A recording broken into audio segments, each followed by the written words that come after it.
call the meeting to order. What time is it? It's 5:01. About being, I call that on time. All right, we have recognition of some visitors to the back of us. Nothing to say? No. Any new knitting? Would you like to introduce yourself? Brian Buettner, the literacy coach for Women's Hockey Supervisory. And you're going to talk to us a little bit. I believe I've been asked to do a presentation on kindergarten readiness. Going to coach us a little bit? You're gonna coach us. And Franz is right behind us. Yes, I am. Is there anybody else coming in? There's people in the hallway, but I don't think that's me. Okay. Oh, yeah. yes. Oh. Would you like to introduce yourself if you have any questions? Nancy Anderson, Finance for Committee. Committee. Welcome. Perfect. Okay.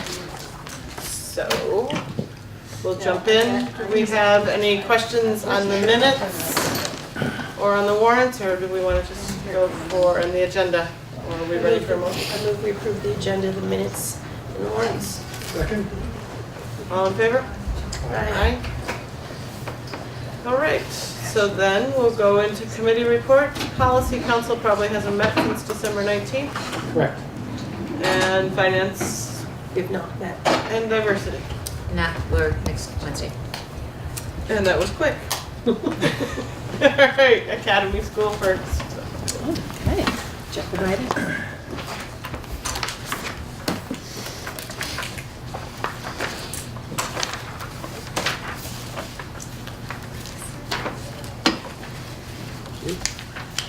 The enrollment and attendance numbers are the same as last month. Vicki was out sick today, and I don't know how to run that report on Power School. I tried, and I decided Vicki's better suited for that than I am. So I'll learn. And I was not able to get the health office visits yet, but I can email that to you. We don't have a lot of big news, except that our next session of after-school programs is beginning the week of the 14th, and that also includes the NEYT program. We have 10 students in the first session in grades 4 through 6, and then we plan to do a second session in the spring with 10 more students because we are not doing a school-produced play this year. So we're excited about that. Other than that, we really enjoyed the Nutcracker Ballet excerpts and aerialists from the Wyndham Career Center. That was a really great show. The kids were so talented. I couldn't believe they were in high school. And a lot of our upper grade students were really inspired to know that in a few years that could be them. So I told them if that had existed when I was there, I certainly would have participated. It was really cool. In December, we also had our community night and basket raffle, which was a good success, a fundraiser. And upcoming, we've got winter sports ready to begin, and our school leadership team going to Landmark College. We also have, if you want to mark your calendars, for January 31st, our second in the series of 4 social media wellness workshops that Eileen Parks is running. And that includes Oak Grove and Green Street families being invited as well. And that'll be, I think, at 6 o'clock. And facility-wise, our ducts have been cleaned. This is a project that needed to be done for a while, and it was completed over winter break. So our air is, our ducks are in a row, our ducts have been cleaned. Our air is cleaner. So that's a big thing that got done over break, and our custodians did some extra work to really clean up afterward, which was much appreciated. And at the end of the month, we're looking toward our Reading Street Part 2 professional development on the professional day.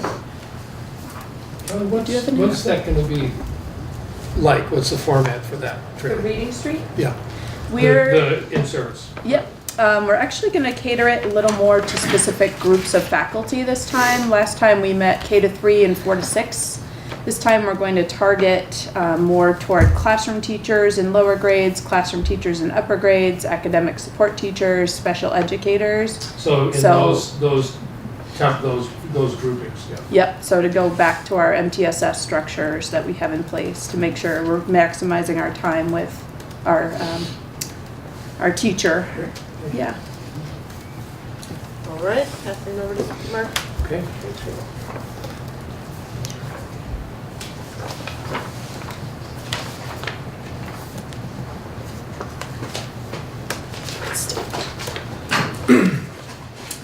Like Kelly, I don't have a ton to report out, given we just met on the 19th before the break. But a couple things I'd like to point out is winter sports, like the other two schools, is starting up. Our program begins January 9th, and we have a 5-week program this year. So that's next Wednesday. And the week of January 14th, we start up our second round of after-school programming.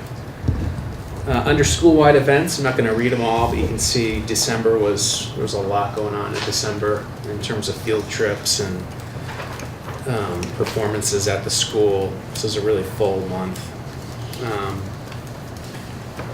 Moving forward, in January, we will have our third all-school PBIS celebration. We're anticipating that to be around January 17th. And then some parent and community events. Next week, our PTO meeting will be focused on winter sports organization, how that's going to look. We always do a night where we invite all the chaperones to the school and go over safety protocol and procedures. We'll have dinner together and just kind of go over the structure of the 5-week program. We put that in place a couple years ago, and it seems to be a really nice supportive thing to do for our chaperones. So connect school expectations with parent chaperones. And that's about it for now. A lot more to report later in January. Jerry. Yes, Tricia was out, so I actually don't have a hard copy of the report. But our enrollment hasn't changed the month of December, so enrollment stays the same. Couple different things that haven't been reported by my colleagues, that Monday, January 7th is the second round of the middle school, what they call the Middle School Leadership Training Institute. Students from all 3 elementary schools, actually students grade 6 through grade 8 throughout the entire district, go one day in the summer to Landmark College, and then one day now in January. And they will be doing participating in workshops on perseverance, healthy risk-taking, empathy, different kinds of interactive games. It's organized by Diana Wally. Lyle's very active in participating in the day, and they usually have about 85 students, I believe, who attend throughout the district. So it's a great opportunity. Our winter sports also start next week, next Thursday. We're Thursdays. Our NEYT Town Theater program starts Monday, and it runs through the month of January. And then we have our first family breakfast, because the last one we got snowed out in November. So we're going to try it again January 18th. So that will be our first family breakfast on January 18th. So, as requested with my evaluation process to update the board on a variety of topics throughout the year. This is the second. These numbers are cumulative from the beginning of the school year, so I have numbers there for each of the schools. WRCC is blank and will be blank. I should just take it off the chart because their students are encompassed either in BU6 or they're from outlying town schools. I was asked to ensure that you knew different committee meetings that I was attending, so there's just a quick overview, including some of the topics that we discussed. And then the last part is upcoming dates, so I'll let you look at that. If you have questions, I will add to Jerry's report out on next Monday.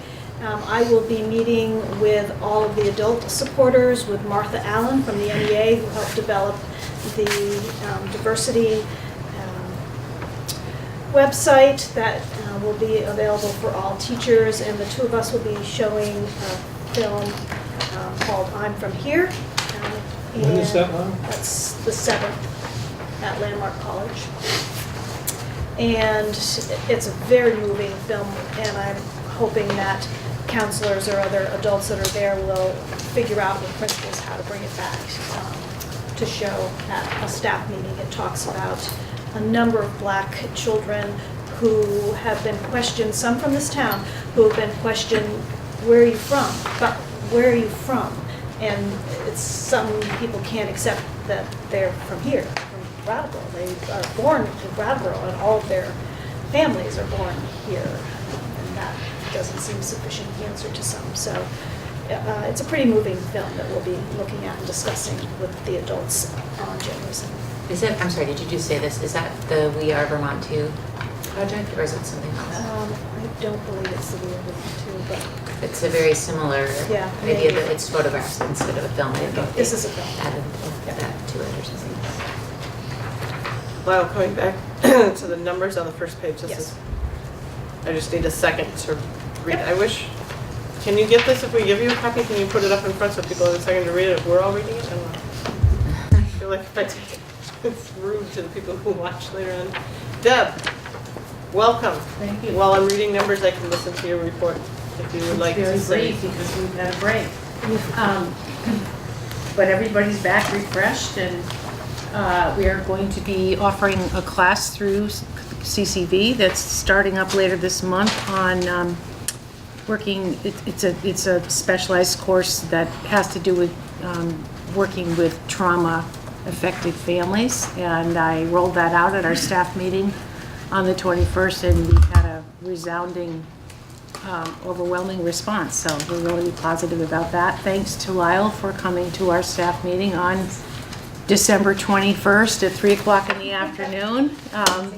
It was very validating, and Jill, I know you were there. I tried. You tried? I was at the door knocking, nobody answered, so I did other things. So I conveyed your message anyway, and it was a very upbeat staff meeting, intentionally so. It was all good news, and we wanted people to leave on the break feeling, looking forward and looking positive, and Lyle did a great job of validating the hard work that we do. So I think that's a very brief report. We are having policy council later on this month. We have a couple of hiring recommendations that can't wait. So David, I don't know if you've seen my message that went out earlier.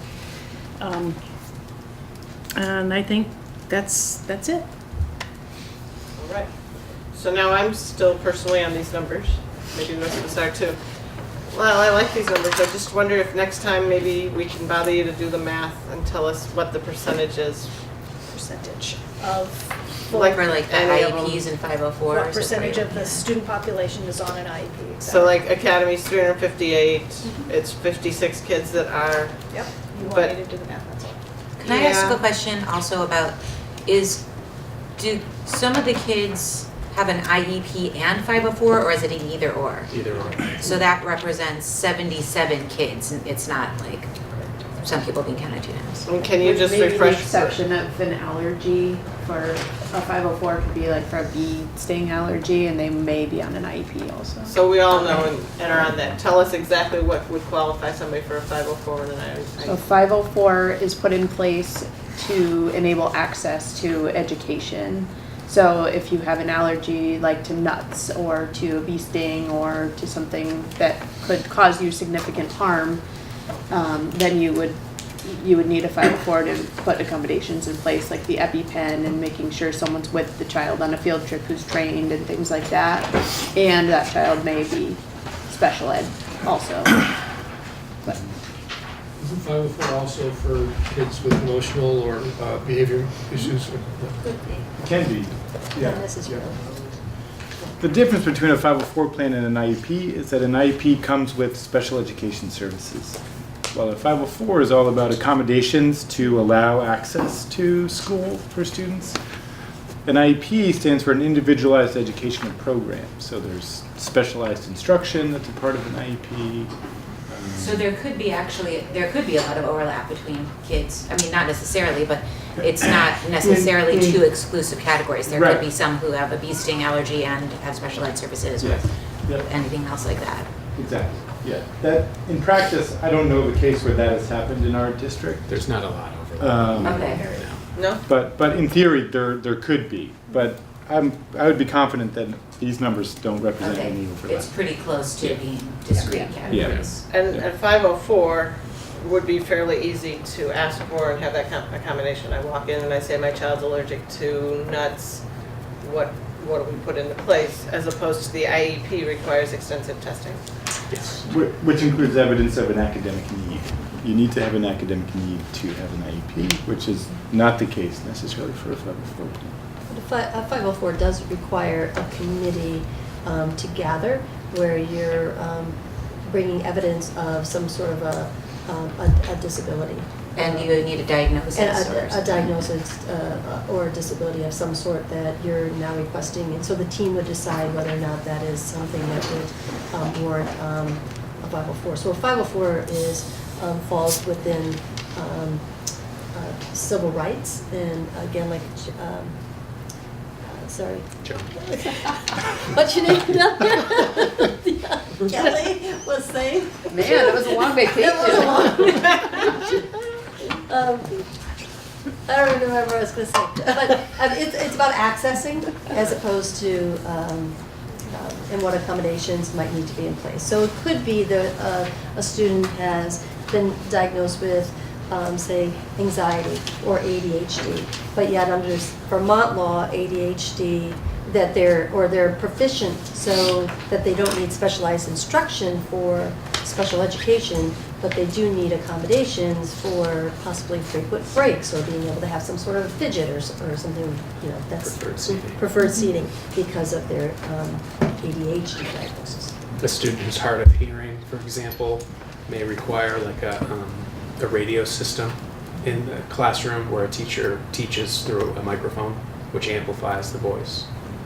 Could be as simple as I fell off my bicycle and broke my arms and I'm going to need someone to scribe for me for 6 weeks, 8 weeks, whatever. That was helpful, thank you. So yeah, next, are we gonna get these every month now? No, we're get them probably 4 times a year. The numbers do not change drastically. So I should do my own math just for my own So curiosity. I can do it for the next time. But if you want it before No. March or April. Well, I think it's something, yes. I think it is something as we look at a merger and we look at the differences between the schools, it's something to keep in mind on where needs are.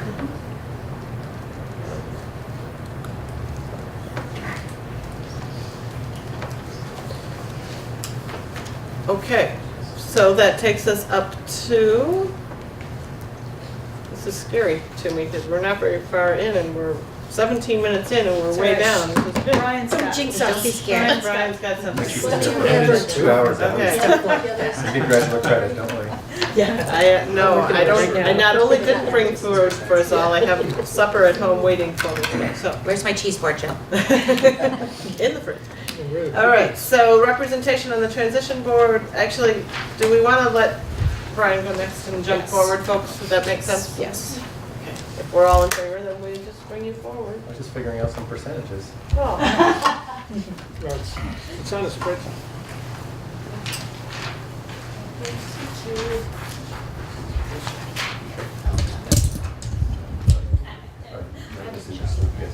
From the assessment tool.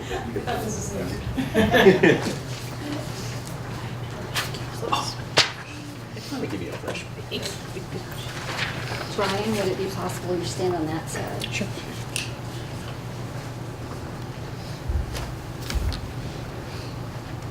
All right. How's that look to everybody? So, do you want me to introduce you? I think you can introduce yourself. Most people here probably know who you are. Brian Buettner, our literacy coordinator, who all of us at the elementary level depend on. He does an amazing job keeping us up to date with best practice and research around literacy, and so I'm really thankful that you were able to come tonight. Appreciate first day back. So. think it's better if you were listening, because then you could say those nice things. That's right. I hope you didn't spend all vacation working on this. There wasn't any snow. What else is there? I guess I would ask the board first if there's any questions that you have that I might want to address in the scope of the work I That put would be together. really cool if we suddenly had a whole bunch of things to throw at you now. We should have asked you before you were preparing the presentation. I mean, I live this stuff, so I could probably come up with it as we. I think my main question is, what kind of trends have you been noticing in terms of how the kids come in ready to enter kindergarten?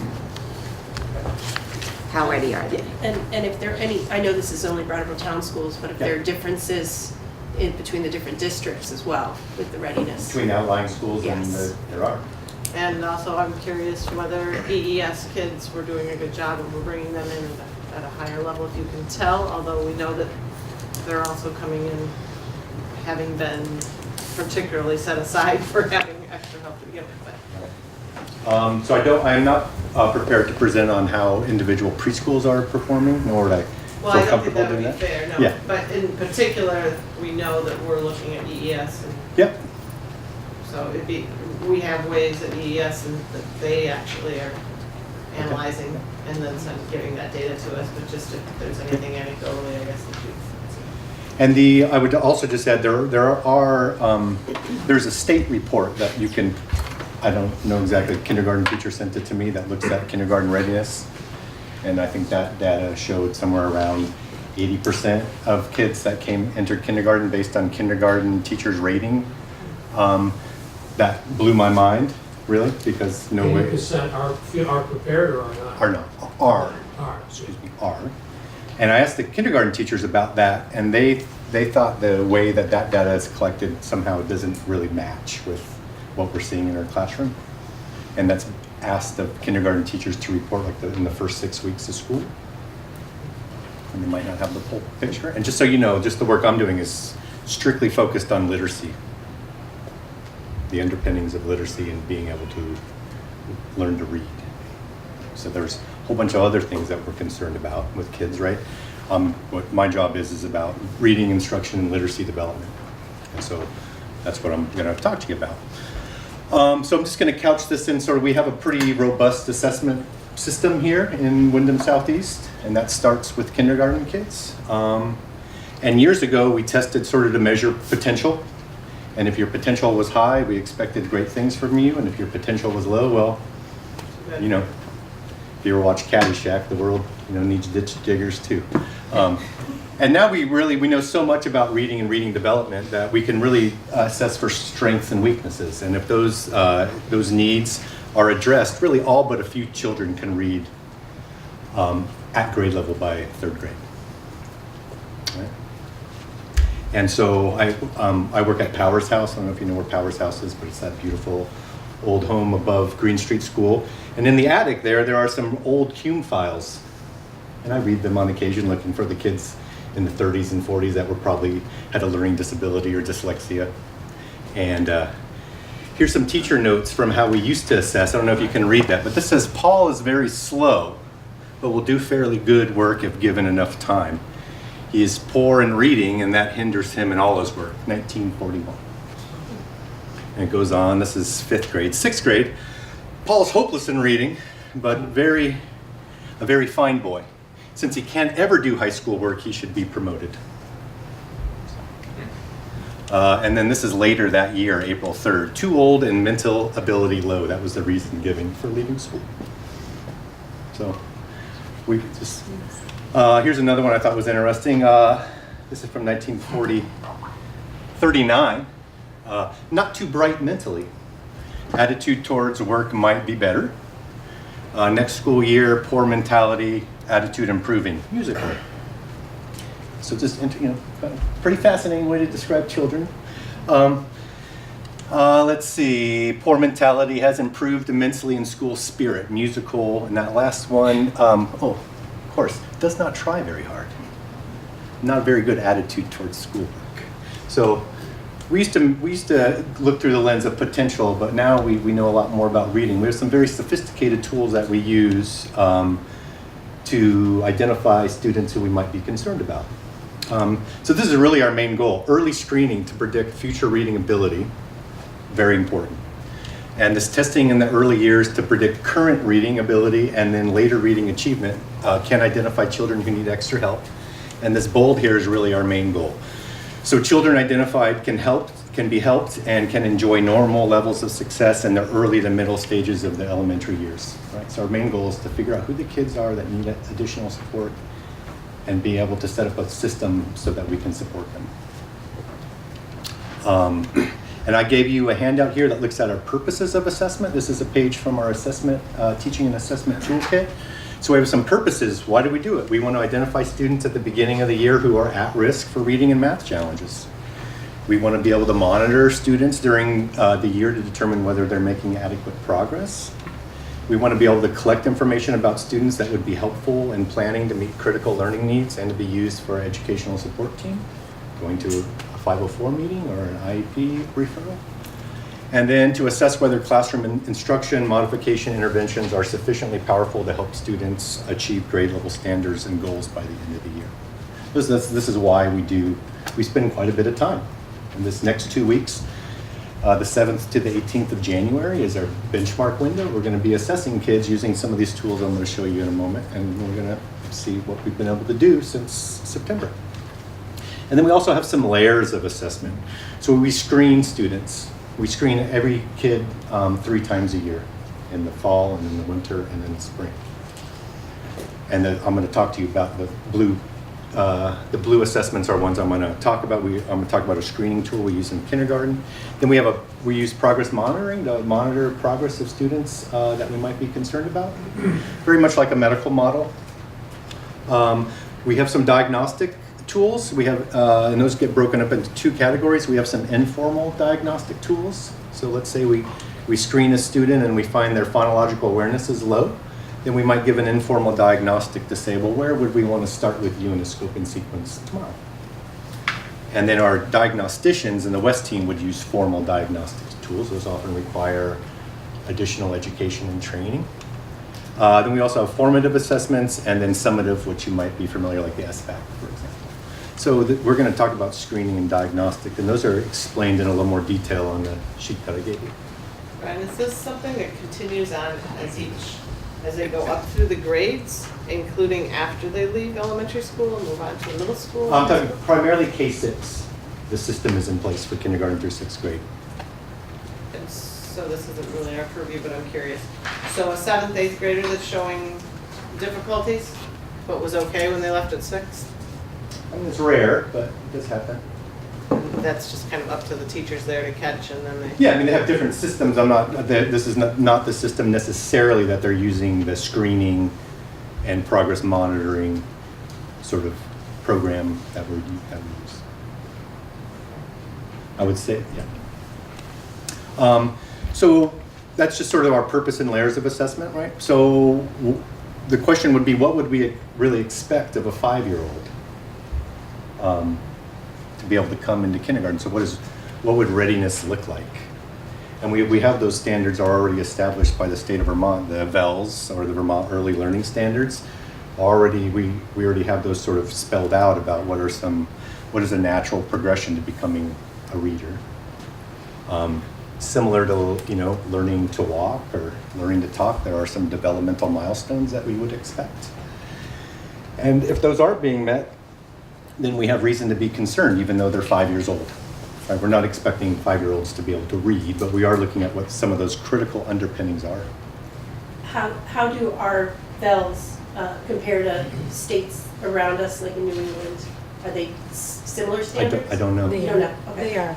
They are. Yes. But what I do know is that they sort of adjoin the Common Core expectations for students that we have adopted as Vermont. So there are a progression to that very cleanly. In fact, how long have we been doing these?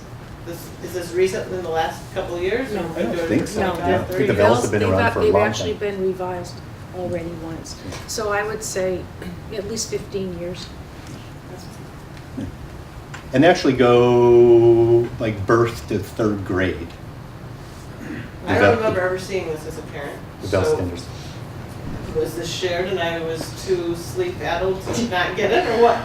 Wait, is this No, shared with it's her? just, it was really a document that was very relevant to the early childhood field. And then more recently, like maybe in the last 8 years, it's been accepted through like kindergarten and above. So it's been around in ECE for a while, and it's just now becoming, accepted and incorporated. And also, all the kindergarten teachers have done the VELs for a long time, done some assessment, and then it gets reported to the state, and the state reports it out, but it doesn't come back to us child-specific. So the parents would only hear about this if they asked at a parent-teacher conference, or if the teacher thought this is a real. The VELs are, when we get to kindergarten, first, second, they are the Common Core standards. They are one and the same. I'm pulling from the standards of preschool before they come to us. So I think it might depend on how your preschool does their parent-teacher conferences, if they reference these specific things to you, or if they just say, she's doing great with her pre-literacy and leave it at that. So in preschool, if they're receiving Act 166 funds, then they're doing teaching strategies goal assessments, which follows that previous slide. When Brian was talking about all of the steps that happen, this actually happens in licensed preschool programs. And the Teaching Strategies Gold Assessment Tool, if done correctly, that information would be shared with parents in a parent-teacher conference. And so the question, begs to be asked: what do we expect of our incoming kids? And I think an easy place to look at is the Bell standards. And so I just picked some highlights. And so a few of the early language skills are to be able to determine if two words rhyme. And so we're going to do this: thumbs up, yes; thumbs down, no. Tell me if the words rhyme, yes or no. Everybody know what makes a word rhyme? They have the same R-I-M-E rhyme. So that is the vowel and everything that comes after it in the word. So thumbs up if it rhymes, thumbs up, no. We did. Do those two words rhyme, yes or no? Cool. Sick, pick. Cool. Mom, mad. Okay. We're ready for kindergarten? You're getting close. This is the easy stuff. Yell, tell. We're doing pretty good. Jet, ham. Okay, so that's what that would look like. All right. We also would like kids, before they come to kindergarten, to be able to segment syllables in spoken words. Okay. So I'm going to say a word, and then this is left and right for you, right? This is the way you read. So when I go like this, you're going to tell me the first syllable, and I go like this, you're going to tell me the second syllable. All right. So it'd be like this. We did do my name. My name is Brian. It's going to be Bri-in. Right? Got it. Hardly. Hardly. Nice. Market. Market. Nice. Center. Center. Awesome. Table. Table. Great. Lumber.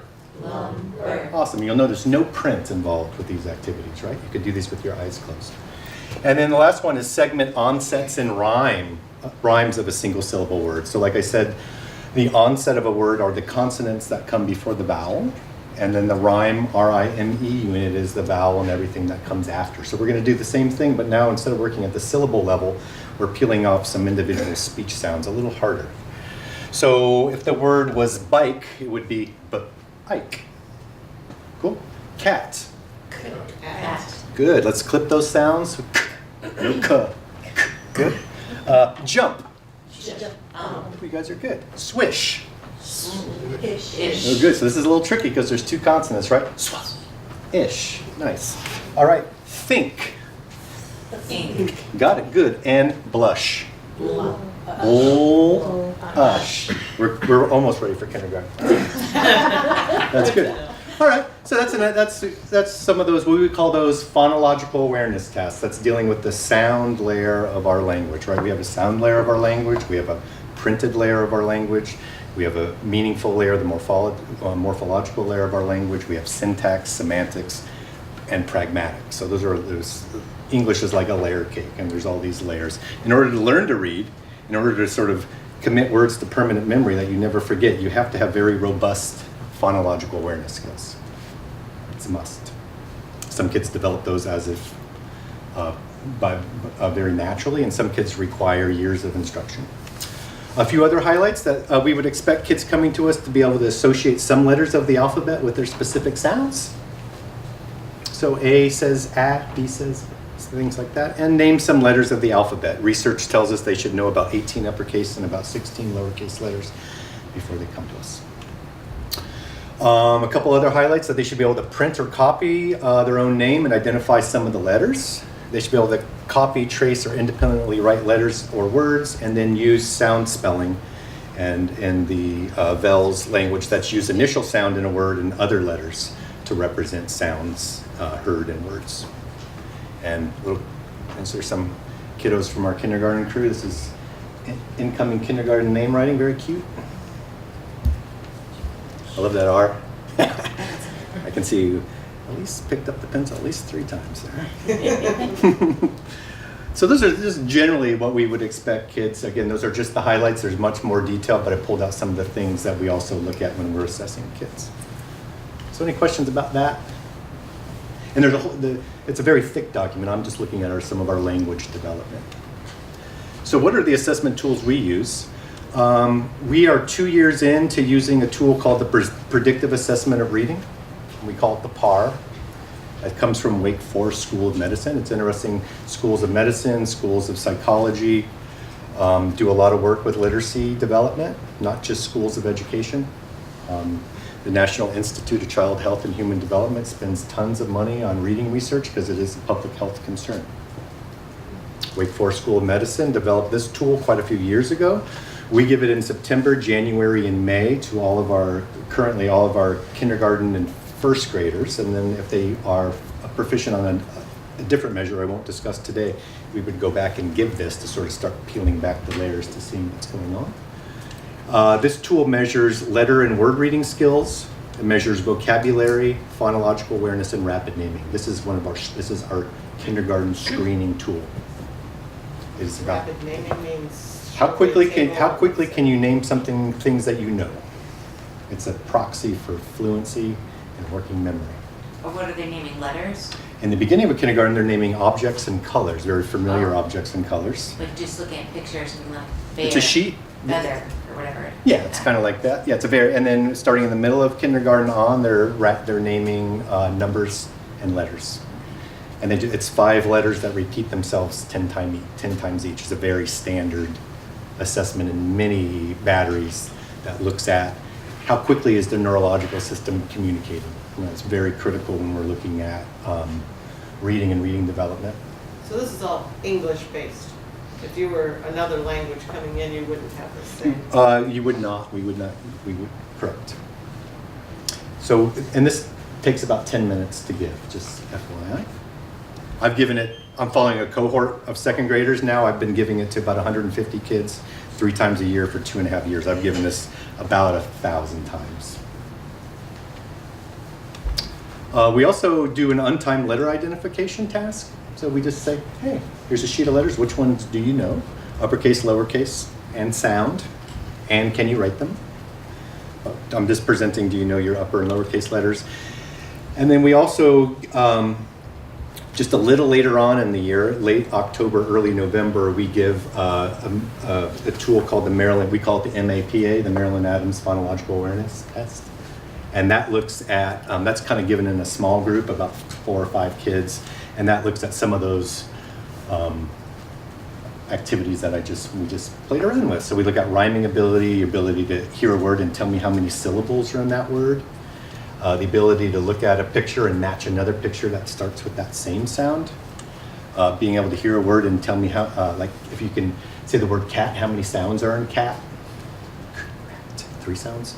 And then ultimately being able to connect a letter with a speech sound and spell that word. This follows the sort of progression of phonological awareness development. So phonological awareness development sort of follows this continuum of being able to hear big pieces of speech sound, like a word, like how many words are in a sentence, to how many syllables are in a word, to how many little itty bitty sounds are in a word. And then by the end of kindergarten, we ask them to do crazy stuff like say park. Park. Yeah, now say park, but don't say Arc. All right, nice. Initial sound deletion. That is the highest. That's what we expect kindergartners to be able to do by the end of kindergarten. It's pretty cool. All right, so now I'm just going to show you that they come to us, and this is what we get. Let me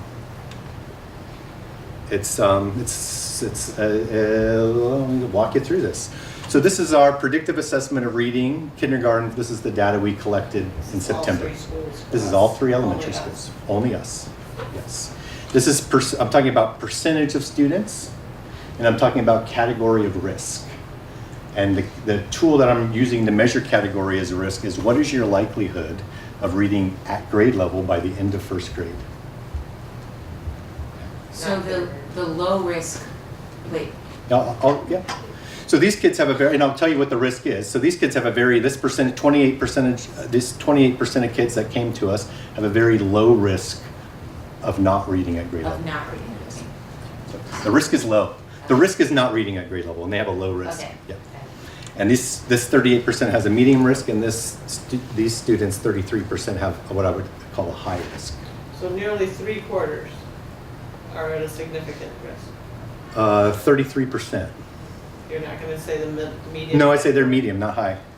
I thought you said high risk. I said significant. Oh, it's significant. I wouldn't call medium significant. I'll tell you why. That's what I want to know. Yeah. I'm going to walk you through this. So I'm just going to say these students that come to us, these 28% of kids, and it's about 28% of about 150, no, about 100. It's 101 kids in this kindergarten cohort. 101. It's about 100 and a little over 150 for the whole SU. Yeah. Do you know the names of the kids in every category? Absolutely. And will some tests like this be applied at the end of their senior years in high school to see if anything changed all the way through school? Well, I don't think they continue to evaluate their reading ability by a senior in high school. I know they already know how This to is read. looking at the individual components of becoming a reader. And starting in 3rd grade, we measure the whole package. How well they read. Yeah, we give them the smarter, we use the formative assessment, the SBAC, and we measured that from 3rd grade to a senior in high school. But this tool, the predictive assessment of reading, the PAR, is only designed to be used up to 3rd grade. And we would only give it to 3rd graders who have shown that we have some concerns about their reading.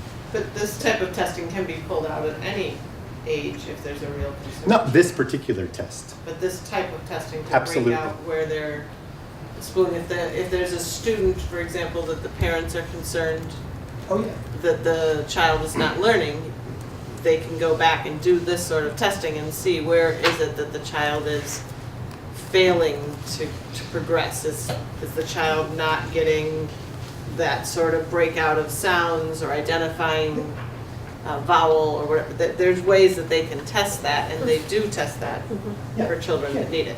Right, I'm just presenting, I was asked to present on kindergarten readiness. No, that's fine. We don't follow, we follow these kids through 3rd grade, and we look at growth on this measure. Absolutely. One observation, I just found this statistic recently that about of all the kids that enter schools across the U.S., about 20% of them, which is a little lower than the people with the percentage of low risk in our schools, go on to college and finish a 4-year degree and work in their fields. 20%. Yeah. And it's interesting that when they're in kindergarten, there's sort of a percentage that's sort of, I don't know that there's any correlation in tracking them over time or anything else, but just interesting that there's a relationship.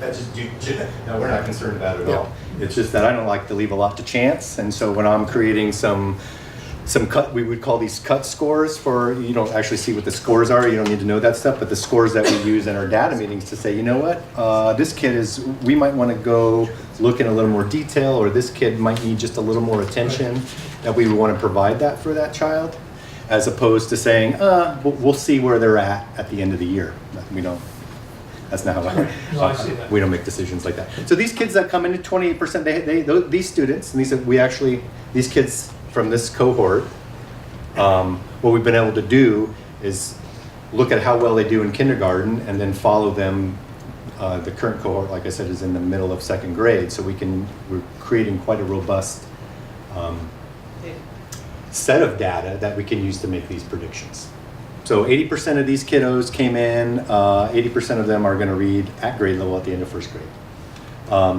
This medium risk, 60% of these kids are reading at grade level by the end of first grade. And these kids that come in, only 15% of them that came in categorized as high risk were reading at grade level by the end of first grade. Now this is with all of the interventions that I'm assuming would be provided after you found out when they were entering kindergarten, these kids are going to need help. And then all of those interventions, still only 15% are reading at grade level by the end of first grade. At grade level, correct. Okay. That's correct. That's 2 years later. I know it's like not all that encouraging, right? Well, I didn't mean that to be like an indictment. I just No, was clear no, about you're what right. I'm understanding Yeah. of these statistics. No, you're right. I'm not happy with the data either, is what we get. And it's also really important to remember that we do in Vermont, we do one of the best. Massachusetts is just a little ahead of us. We do the best job in the country of teaching our kids to read. And Brattleboro, Wyndham Southeast outperforms the state of Vermont. So we do better than pretty much the rest of the country in teaching our kids to read right here in Wyndham Southeast Supervisory Union. But that's how severe these hindrances are, that even with us performing so well as a school district, Yep. compared with the other states, it's still really hard for kids to break out of the setbacks that they have from where they are when they're entering. Yes. Yes, it's very challenging. I mean, there's a lot of research that would say by about 36 months of age, some of those trajectories are set. But it doesn't mean I mean, just this year, we're continuing, we haven't given up, put it that way. We continue to work extremely hard.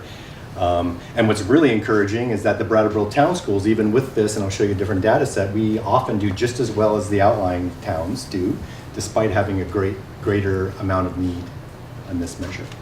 With the expansion of audio and video opportunities for kids that struggle with reading won't necessarily be excluded from information and from learning. Right, yeah, we got to separate those two from getting the content of learning. So these kids, so basically, if you come in at high risk, you have about 15% chance of reading at grade level by the end of first grade.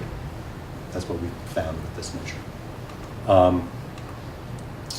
And then this is just comparing Brattleboro town and those same three measures to the outlying schools. So again, we have 101 in the cohort, and we have 70. So you can see, especially here, pretty big difference, almost twice as many kids that have a 15% chance of reading at grade level by the end, and again, a lot less kids in that very low risk category.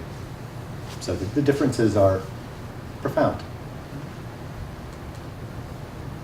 But they don't necessarily set your trajectory. I mean, Green Street had the highest third grade SBAC scores last year in the whole supervisory union. They also have some of the highest levels of poverty.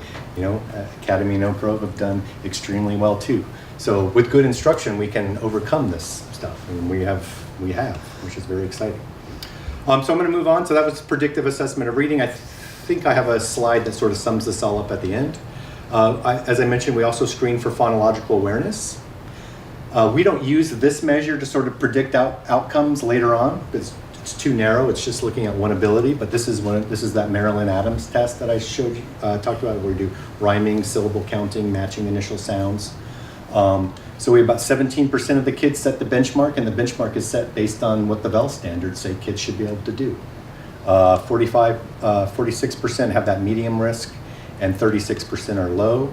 All right, and this category, these kids that fall into here, the majority of the kids are meeting those VELS older preschools for rhyming and syllable knowledge, but they aren't able to do that task. Where say cat, they aren't able to segment that at the phoneme level.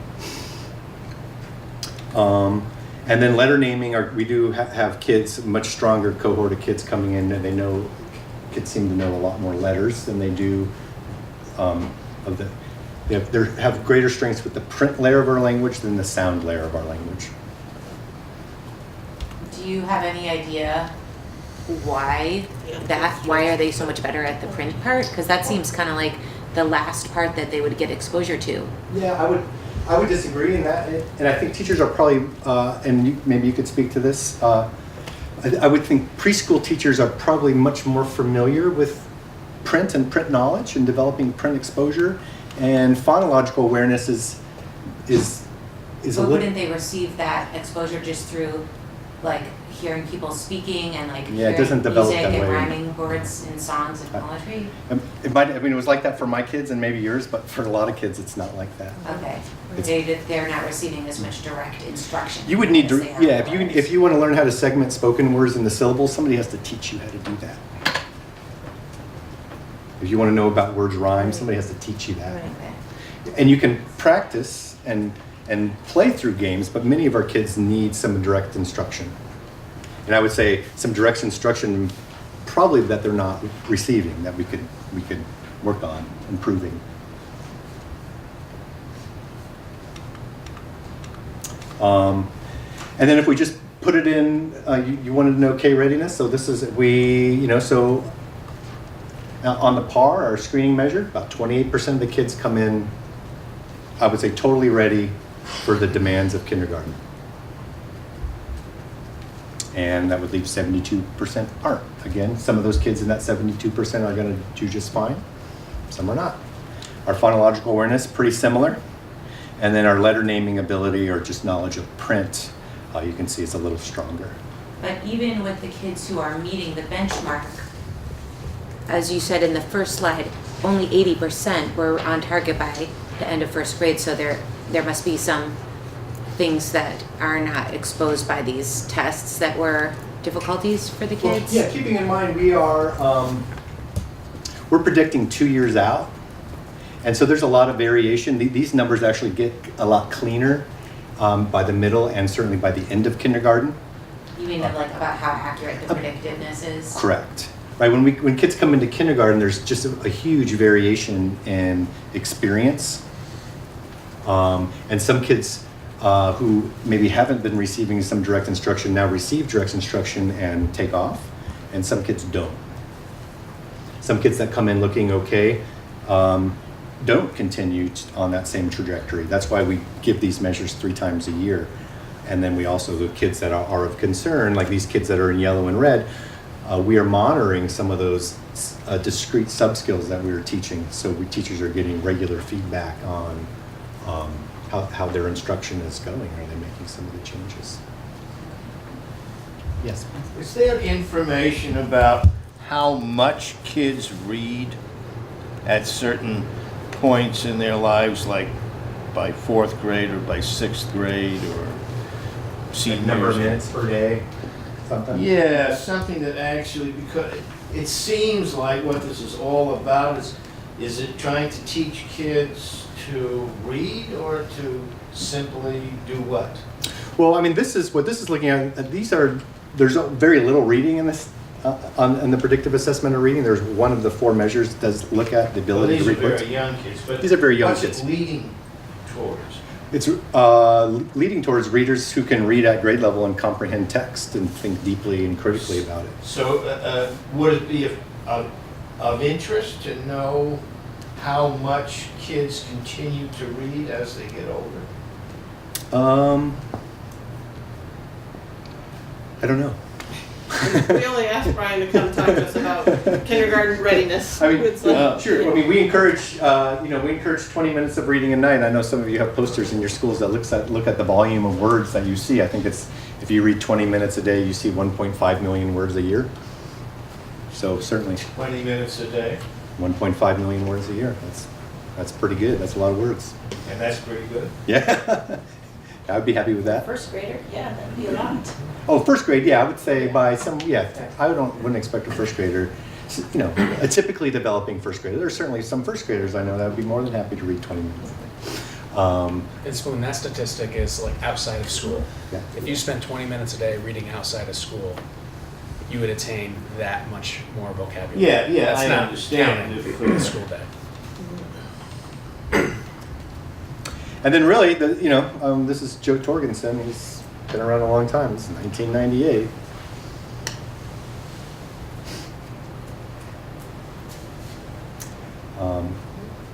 So I feel maybe it doesn't feel that positive. No, I think we do an amazing job. There are so huge amounts of needs, as we know, in our community.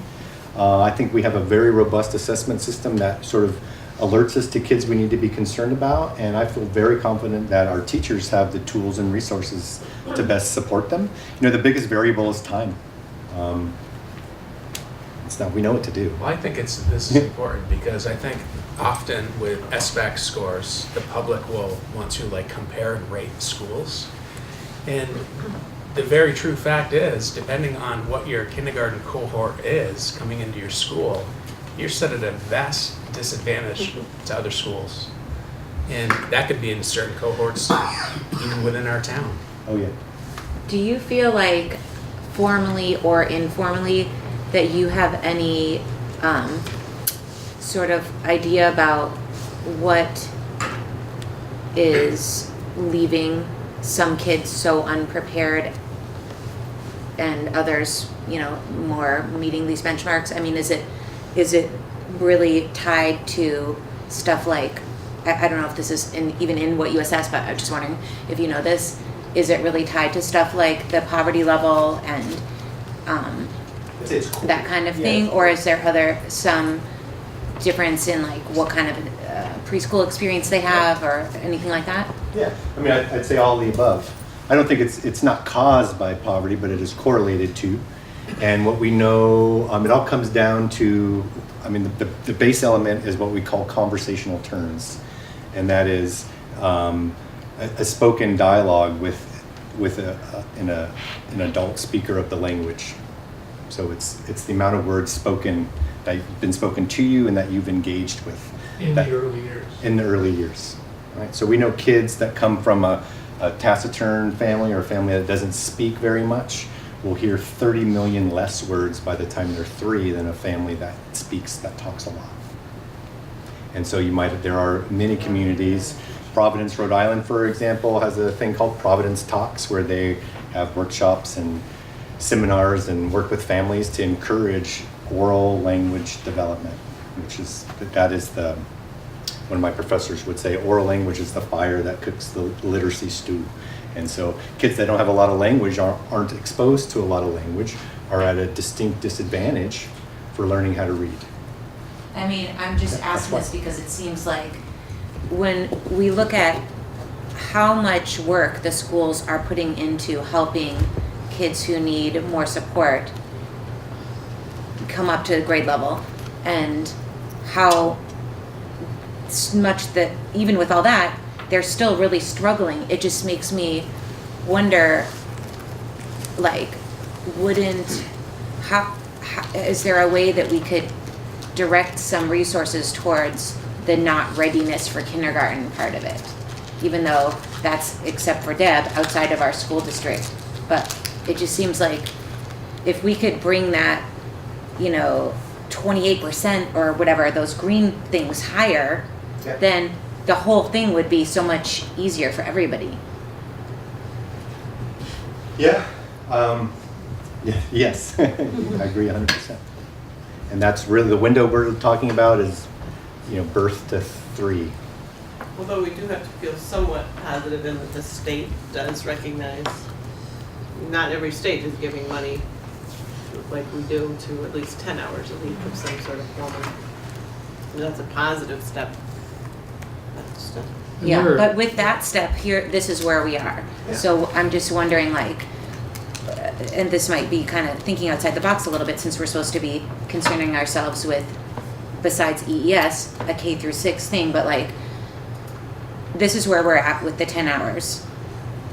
How can we get more green? I think the key is not with us. Is what? I think it's with the parents and the families and educating them about, what Brian was just saying. I recently heard some statistics that in the 1950s, the average time the child would be first exposed to television was age 4, and now it's 4 months. And that now, there's the national statistic that by the time a child is 6 years old, that child has seen more television than they will have the opportunity to communicate with their parents in their lifetime. And it is very much about having those relationships and having those conversations. And I think that's where we can make the mark, because we're doing all that we can on this end, but it really needs to be carried over to the family in a partnership. And There was a PreK conference a couple of years ago at Brody Center, and I think I've got about 8 or 10 cards of people whose work is getting to families from, they keep track of the, they talk to the OBGYN people and the pediatricians about who's pregnant, when are these babies coming. They get books to them, they get well baby visits. This is outside of EES, and I don't know how many different organizations that are aware of that and are trying to intervene. It's just, how do you get everybody? Yeah. How do you do it all the time? Yeah. And then for kids, you know, for kids whose aptitudes are really strongly somewhere else, what tools can you give them to learn if they're going to be slower in reading, if it's going to take them longer to become good readers? How do you keep them up in terms of learning other things that you don't have, you know, so that they're not going to learn from the book? But it's really complex and a whole series of questions. But there's a lot more awareness. It's hopeful because there's a lot more awareness of it, a lot more being done. But it's Well, and the report cards. 10 hours at a time. The report card thing was a little eye-opening for us all. We're definitely at least in a different area now than. What report card thing you talking The about? report cards from the 1940s. Oh, yeah. Where you just kind of wrote a child off. You know? Well, here we Low put mental them ability. on a That's perfect pretty pillar amazing what we know. and say they got a Yeah. 15% chance instead of saying it's terrible reading. Yeah, but then we give them Same something, information. as Yeah. opposed to we saying, well, we're writing them off. Yeah. But I would just say this isn't the norm in every school district. I mean, we know a lot because we have superintendent and previous superintendent and leadership that supports, you know, the professional development and the curriculum decisions that are made. And I mean, just this year we implemented a new phonological awareness curriculum in our kindergarten because the data sets weren't looking great. So we recognized that as a problem. We purchased material. We had some professional development to support our teachers. And as we learn more in the science of reading, then that needs to be applied to our classrooms. And we are in a supervisory union that is actually able to make that happen in real time. I mean, I'm running a study group on this concept called orthographic mapping. You don't know what it is, but 2 years ago I trained 50 teachers. Last year I trained 50 teachers. We have another 30 signed up. And so, you know, we're in a district that supports the work, and it's as hard as it is, it's also very encouraging to work with the groups of professionals that are, you know, get it. Thanks, guys. It's pretty awesome. And can I just ask again, how do you feel about this 2018 cohort of kindergartners versus like maybe the past like 5 years or so? Is it always about like this, or do you notice something This is changing? what I look at and I compare to the last 3 years. This for Brattleboro town, this is the strongest cohort we've had in the last 3 years. Okay, so maybe some of those supports that you're talking about, all those organizations are making a dent in this. Yeah, when we look at average standard scores and look at them over time, this is for the 3 schools. And I work pretty closely with kindergarten teachers for the, you know, there's going to be exceptions, but by and large, over the course of the 101 kids that are in this cohort, it's encouraging. Okay. Yeah. So I have a feeling we could probably, Brian is always one of our most fascinating guys that comes through, perhaps not for everybody, but for me anyway, that I'd like us to say thanks and move on unless we have other burning Just questions. one quick question. It's not burning, but you work with the surrounding towns too. I work in all 7 Yes. elementary schools. That's it. Thanks. Okay, so thank you. very much. Thank you, Brian. So then we move on to a bunch of topics. Shall we go in order? We didn't do anything else. Oh, sorry, I should ask, would the board like me to email that PowerPoint presentation to have them know how to send that? Those charts would be great to have. Yes, thank you. We also have Frank here and some other folks that are very interested in the budget. Should we have representation on transition board. And review of the numbers of students and such, that should be easier, but maybe we should go to the budget so we can maybe let those folks go if they'd like. Frank, would you like to be with us for hours upon hours? Or- I would be happy to proceed with the budget now if you would like. Let's do that. Okay, I have a document to share. I'll send it around.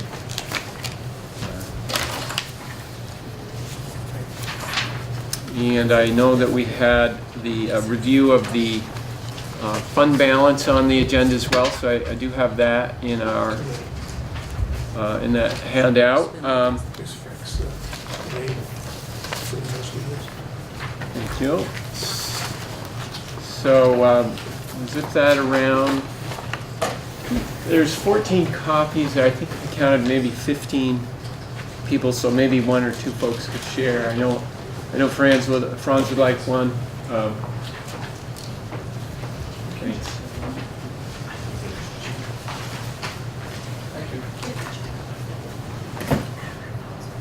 Okay, so the budget went around. So the first page of the handout I've given you is our usual summary. Keep in mind this is definitely draft, and we know that the format of this is subject to change. Tentatively based on the January 9th organization meeting. But as a follow-up to what we discussed last time, what I've done here is I've taken our draft proposal that we reviewed at our previous meeting for expenditures, and I've given you the summary revenue sources, again preliminary, in the traditional format that would fund the $15,368,000 that we reviewed last meeting. And then I've given you a couple of fund balance references. I'd like to come back to that in just a little bit. But if you go to the last page that's in that handout, the third page, there's a double-sided document. This is the beginning of our traditional review of our what might be considered a hypothetical tax rate. So this document here is our usual AOE. We didn't have equalized student numbers and now we do. We don't have equalized student numbers for specifically Brattleboro Town. What we have received is equalized student numbers for the new merged entity and for Vernon. But I do have the ADM for all the towns that are correlated with equalized students. And in total, I think that we can make a general assumption that what the aggregate looks like is what we would have looked like individually. What I'm getting at is I have used, if you look at this tax document, and we look at equalized students, line 15, so I'm over here on the left, and there's a bunch of numbers that roll down so you can get your attention to what I'm looking at. Line 15 is equalized pupil. You see I've just used the same number. I don't have a specific number for Brattleboro Town. We do have a number, as I said, for all towns. It's about 2,200. When we compare that to the same cohort, it's down a little bit from the prior year. You see Brattleboro Town's number on line 15A is down just 2 students, which is representative of what we're seeing in general. Pretty stable in enrollment. But just to get to the, again, to one of our discussions, when you take spending and we subtract projected revenue, we get our cost per student, and that's on line 16, 17,209. And then we bring that into the state's formula for comparing it to what they refer to as the property dollar equivalent yield. That's the number in very small print right under, or line 28, but also up at the top of the document, you see 10,666. That's the new number that the state is suggesting. This came to you as part of the tax commissioner's letter in December. may remember that, went out to all school board members and the general public. But it's a tentative number that is required by, No, he's saying there's a letter that came out to all of us as school board. Do you remember seeing this Yeah. letter? To the school board? No. I don't know who's No. it actually addressed to, but it's made No, we haven't seen that letter. generally available. It's a, It usually comes to us though, I haven't seen it. okay, it's a, I don't know who distributes it, but it's a required analysis by the tax commissioner as a recommendation to the legislature for school funding, and it's based on an analysis of trends in Vermont, economic trends in Vermont. So you're saying that is how much they recommend that we spend per pupil, is that 10,666? No, I'm saying that they're saying that that should be the denominator in the formula that is used to set tax rates. They're not saying that's a recommended amount to spend. It's just, they're saying, given the grand list in the state of Vermont and the way it's grown a little bit, and the historical spending patterns of school boards, you know, much of school funding comes from the property tax. So they're saying if we look at property valuation across the state and we look at spending patterns across the state and we divide the two numbers, we need 10,666 to fund what historically has been approved by voters. That's what they need in revenue. That 10,666 generates a tax rate for every district in the state based on how much we spend per student. So if we spend more, you know, per student, then our tax rate goes up. If we spend less, it goes down. But you're raising a good point in that that's a very significant assumption that we all start out with. And you see the very top of this document, I've given you the prior, what's considered the current year, fiscal year 19, it's 10,220.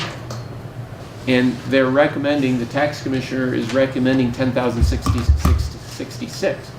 That's a $446 increase, or a 4% essentially relief to us.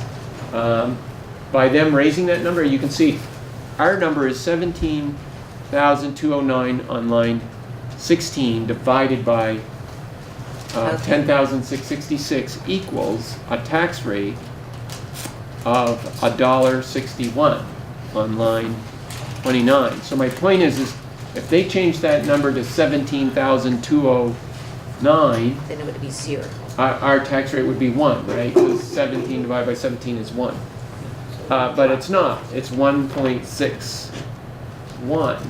But my point is that you know, we all share our concern about spending being up more than our typical inflation rate in our budget review at our last meeting, you know, 4.9%.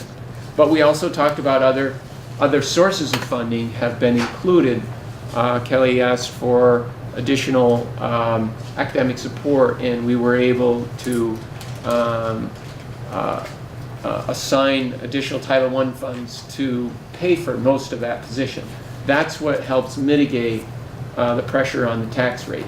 So that's why it only went up 0.014. Right, or less than 1%.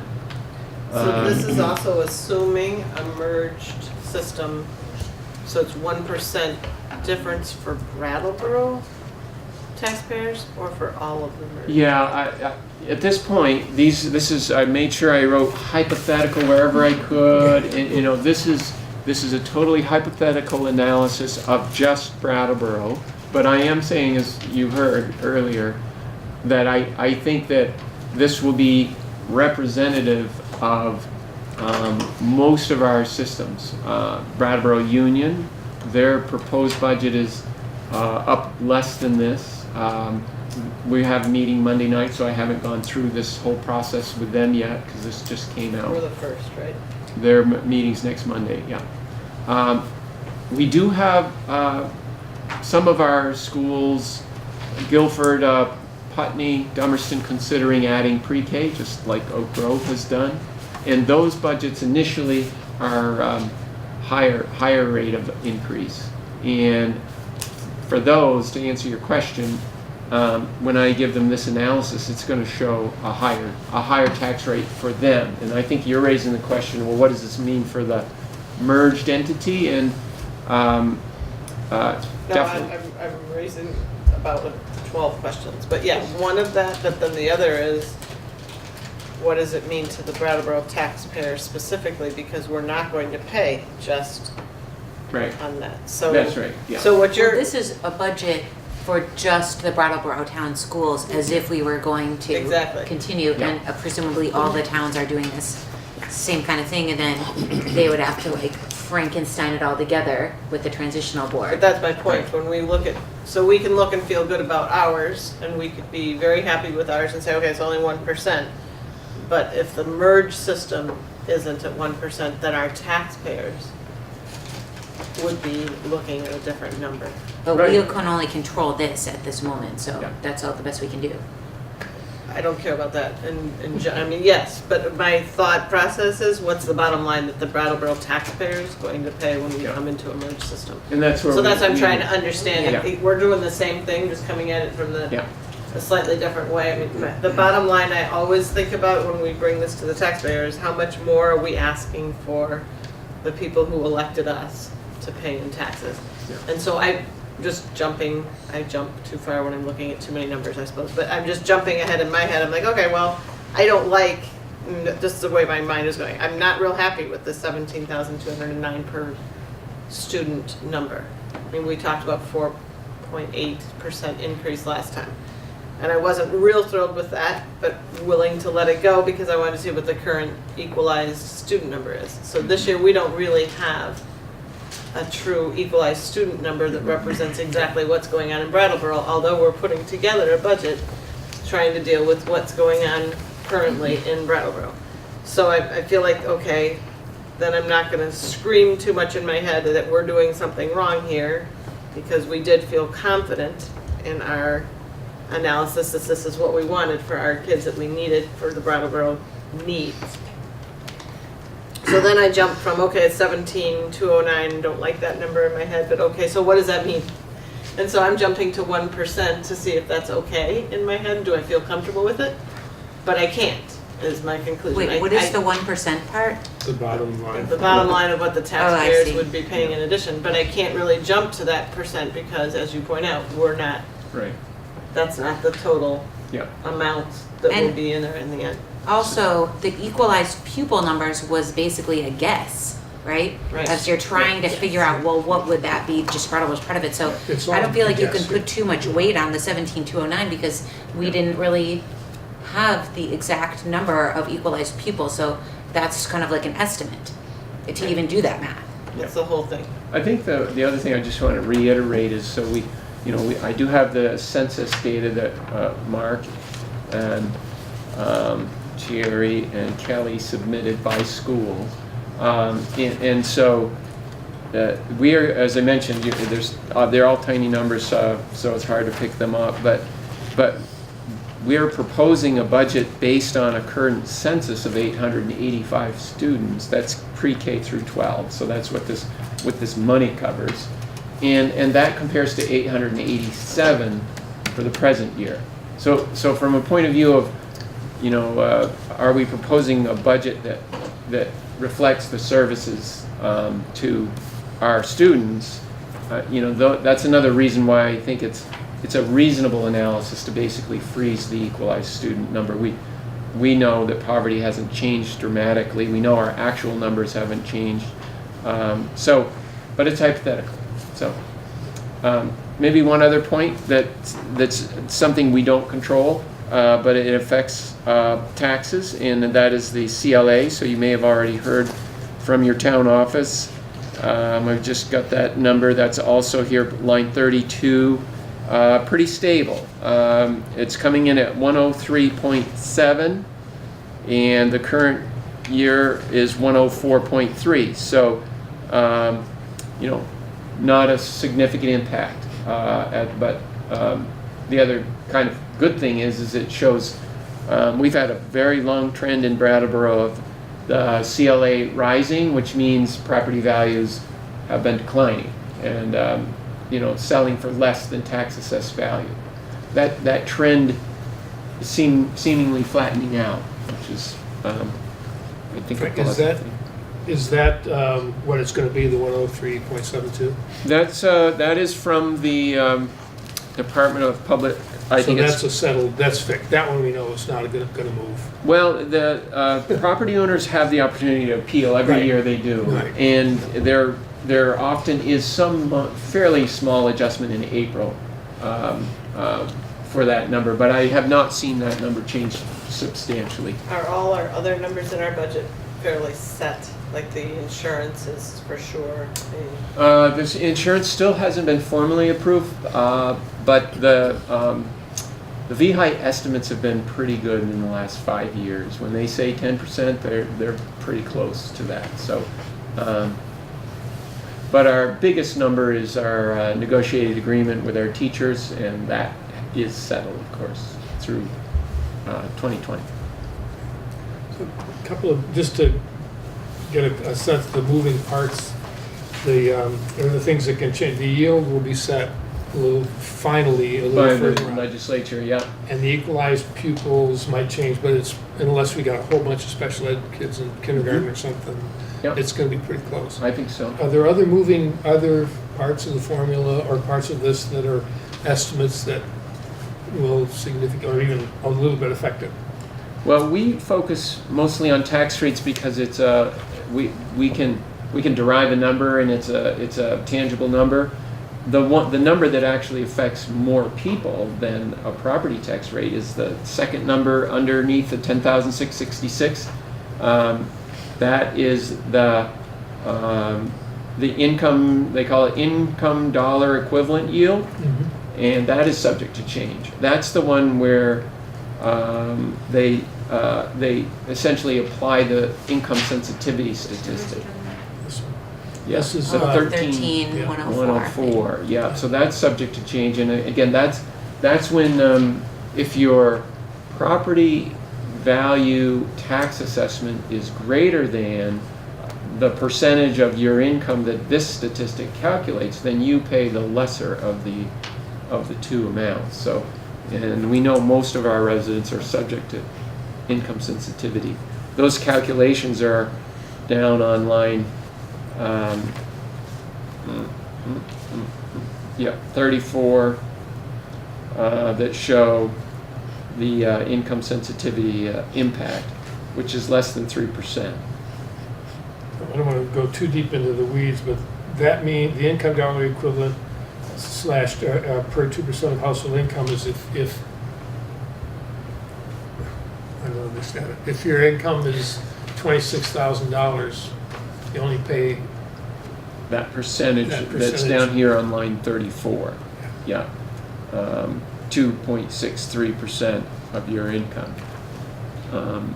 Income sensitivity, there's a lot of provisions to it, but on a really oversimplified statement, if you have $50,000 of household income, and let's say your property tax bill came out to be $2,000 based on the value of your home times these tax rates, then income sensitivity, assuming you file your tax return and so on, would say, in this hypothetical example, line 34, the tax department would take 2.63% of $50,000 household income, and they'd say, there's your tax bill, and what is that number? That's $1,500, less than $1,500. Whereas many folks have property tax bills that are well over $2,000 or $3,000. or six. So there's the income sensitivity, and as I say, very significant factor that is subject to change. Last year, you may recall, the legislature they adjourned, and then they had to regroup there with the budget veto, and they didn't set these statistics, I don't believe, until I think it was July. Long after we'd approved June the or budget. July, yeah. So Frank, if we go back, you also said something, fund balances, Yep.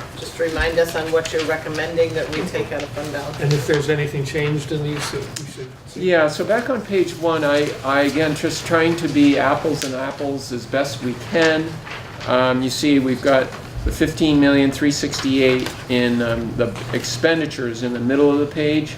So that's the number we talked about that's identified in this, that I think it was about a 20 or 30 page report that we reviewed last meeting, the detail. And then how do we pay for it? There's some revenue sources that we've identified.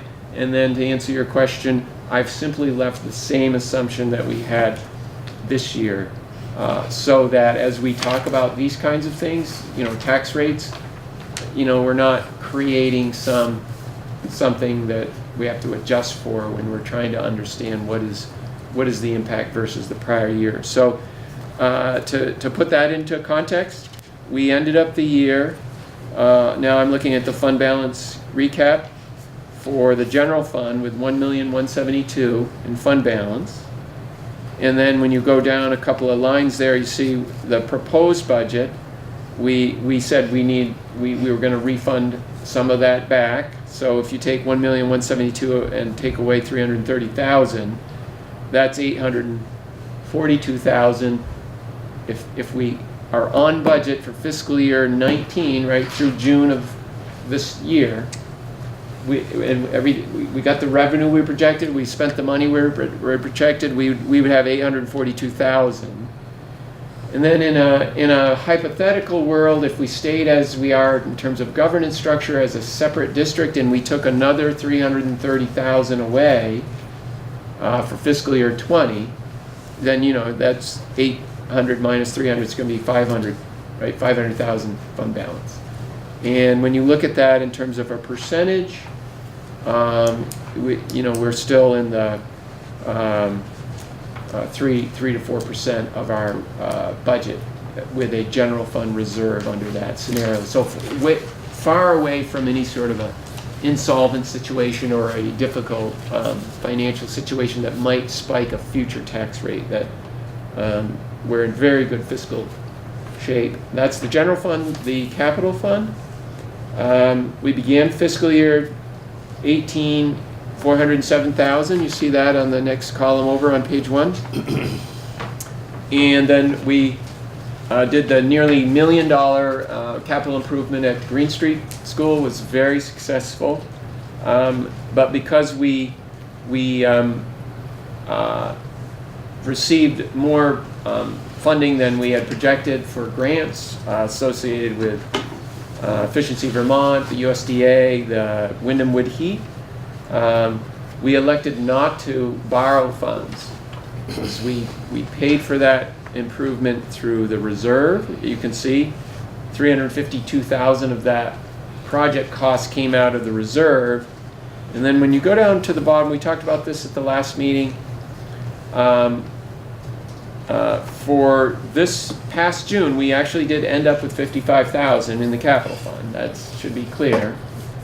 But last meeting we talked about, we have now recommended deferring the renovation project for Academy School into fiscal year 20. But in this budget, fiscal year 19, there's a $200,000 appropriation. It's actually more than that for that, what was going to be a modified or some sort of a accommodation for the programs that are in the modular building. So I'm suggesting that it's likely the board will want to transfer that money into the capital fund before June 30th, 2019, and that would bring us back up to $250,000 reserve in capital, which is a very good place to be. The next page, the reverse side of your first page is the same information. It just gives you a little bit more detail on where you started, the revenues you brought in, the expenses we paid out, and how you derive fund balance. It just gives you three years. Can I just ask one question? Why is it the process to, instead of just being like, okay, we're not going to do that renovation until the following year, delete that, to leave it in the budget and then make a transfer later? because we made the decision not to do a renovation or an addition after town meeting and the budget was already put together. Oh, that was from last year's? Yes. Okay, Yeah. Yeah. now I'm with you. Well, it's the budget we're using Yeah, right now. okay. Yes. It's this current year. Yeah. It's not in the current budget that we're That we're talking about, it's in the considering. one that we're using already. Yeah. Okay. So I think that's all I had based on our conversations last meeting. Is there any other questions I could try to answer? So, well, just one other, just to be really clear, the 1% increase, again, in just our town school budget, includes $330,000 of revenue from the general fund Yep. being deposited. And just to point again, that when we take money out of the reserve fund and put it into the budget, next year we're 330, if we don't change anything in operating, we've got a $330,000 hole that has to be filled. Yeah, that's very important. Yeah. Yeah. Another way to reiterate that, line 10, the 1,343,000 on line 10 over on the far right for the tax page,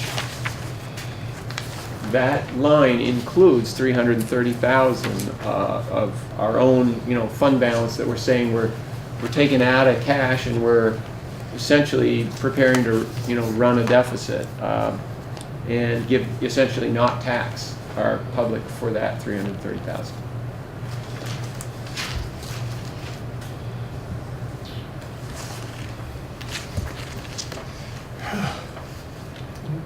And I wonder if we may be working on this all the way through and actually not even get it settled until the legislatures actually make all those changes. That's typical, yeah. Who knows? Unfortunately. Interesting year to have. Yep. Thanks. I guess my one bottom line question, Frank, is are you comfortable with this? Personal opinion?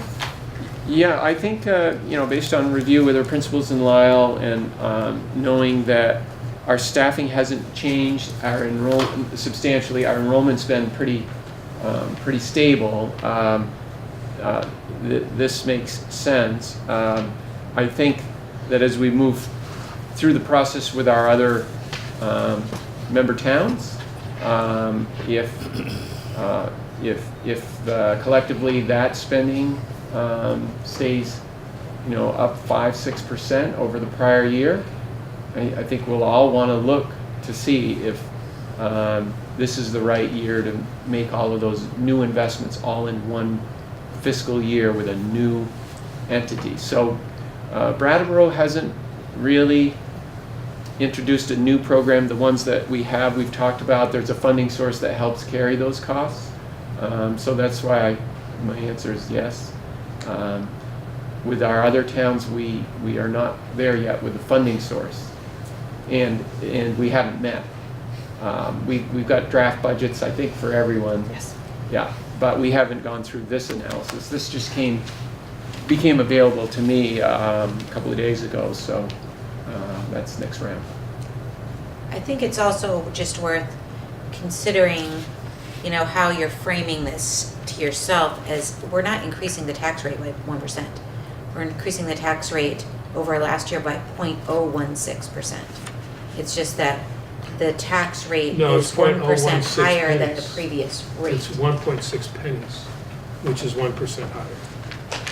On the very bottom line, if you look at line 39. That's what I'm looking at. Yeah, what line 39 does is it takes the Bratttown number that we've just discussed, $1.61, and then it just leaves BUHS in there from last year. So that's going to be completely different when we look at it. So that's why I'm suggesting it's hypothetical, but you're doing the right thing. I see what you're saying. You're doing the right thing in terms of I'm looking at dollar the difference, 0.016. Yep, that as David says, it's $1.61 versus $1.62, and then if you go to the third digit, you see $612 versus $628. That's your 1.6 cents, or that is 1% tax rate change. Okay. It's a penny, 6. That's $16 on 100,000. Right. And also, if we just look back historically, it's only 0.5% higher than the 2017 rate was, because we went down a bit Mhm. and then we crept back up. Yep. Yep, that's a good point. It doesn't seem to me like this is like a big jump if we look at the 4-year process. Yeah, and I think in the last 4 years, I haven't felt like it's apples to apples at any point, because the current, the equalized student number was out of whack for the last 2 years at least. So drastically. Yeah, and to make that point, you see on line that 15A, you can see the two numbers. You can see the equalized student number on 15 for 4 years, and then you look at the 15A as our actual head count. And yeah, you're right. You see how erratic this equalized pupil going from 876 down, up to down to 791. You all remember that. That was a disastrous year in terms of planning. They've given us a bunch of credited us with the maximum number of preschool. In 17, and then they took them away in 18. Yeah, Yeah. they're the ones that were overestimated. Which is good, because better to overestimate and give us plenty of money for that first year when nobody. No, the only thing we did right was that year when we knew it was goofy, is Yeah, if we so went we ahead and work out, got yeah. more. Yes. I mean, we Reserve. put that into the budget. And one more thing, the number that's gonna, when we report to the state our budget, what they're gonna see is 4.8% increase. Is that correct? I mean, when they figure out, okay, how much did school budgets go up across the state, our contribution will be 4.8%. If nothing changes. If nothing changed, yeah. But just the fact that Brattleboro Union is $25 million budget. This is a $15 million budget. I can't remember off the top of my head, but I think it was around 3%. So That's going to be sophomore, merged, yeah. and then that's going to lower the total average increase if the merged board doesn't make any changes. So at this point, does this board need to make any sort of a vote? I'm just waiting. What are we Wishing waiting and for? hoping maybe for more firm numbers? Or are we gonna be approving I mean, are we this? gonna be receiving an equalized pupil number? No, I think your question gets to, to what extent do you want to formalize what might be considered a recommendation to the transition board?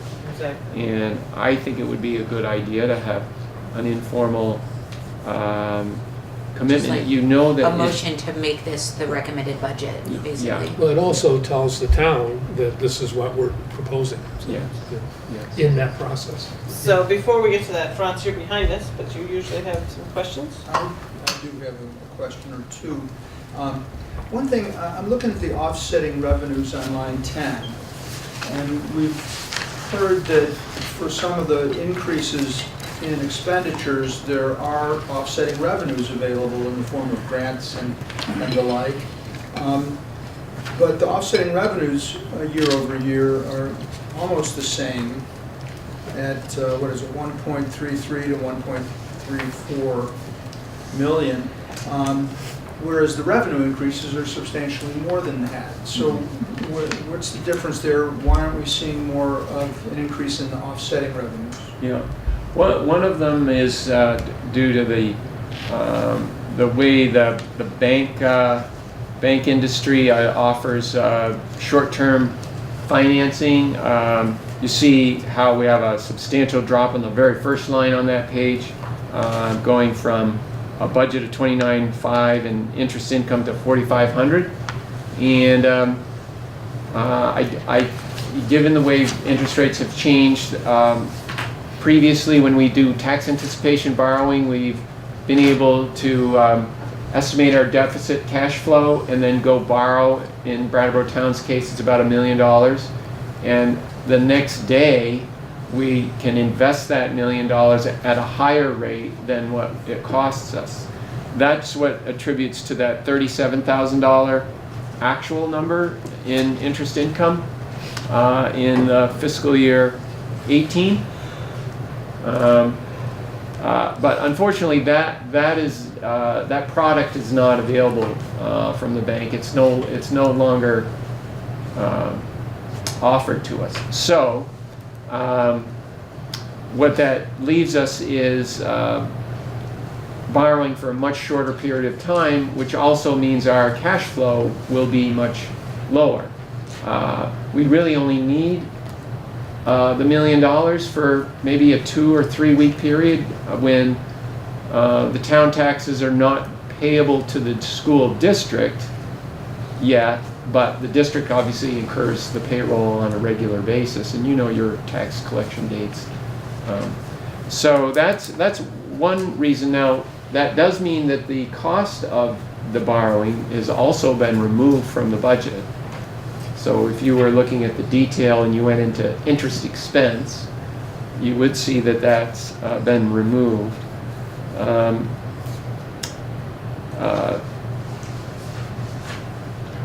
I think that's probably the most significant. Then there is another reduction in the rental income.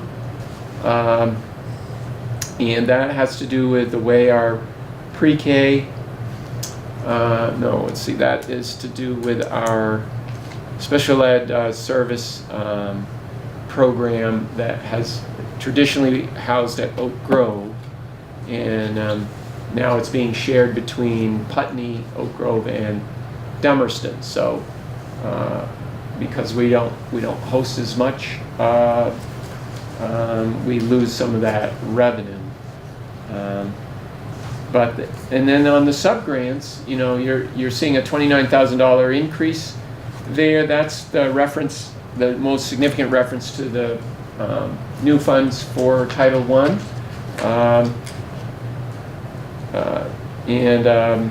Then the additional transportation aid has to do with a bit of a higher cost as well, because that's a reimbursement for expenses. And the state aid, the 700 increase there? That just balances the budget. So Yeah, that's what I thought. yeah, it's the 15,368,000 in spending minus all the revenue equals that state aid. That's the balancing.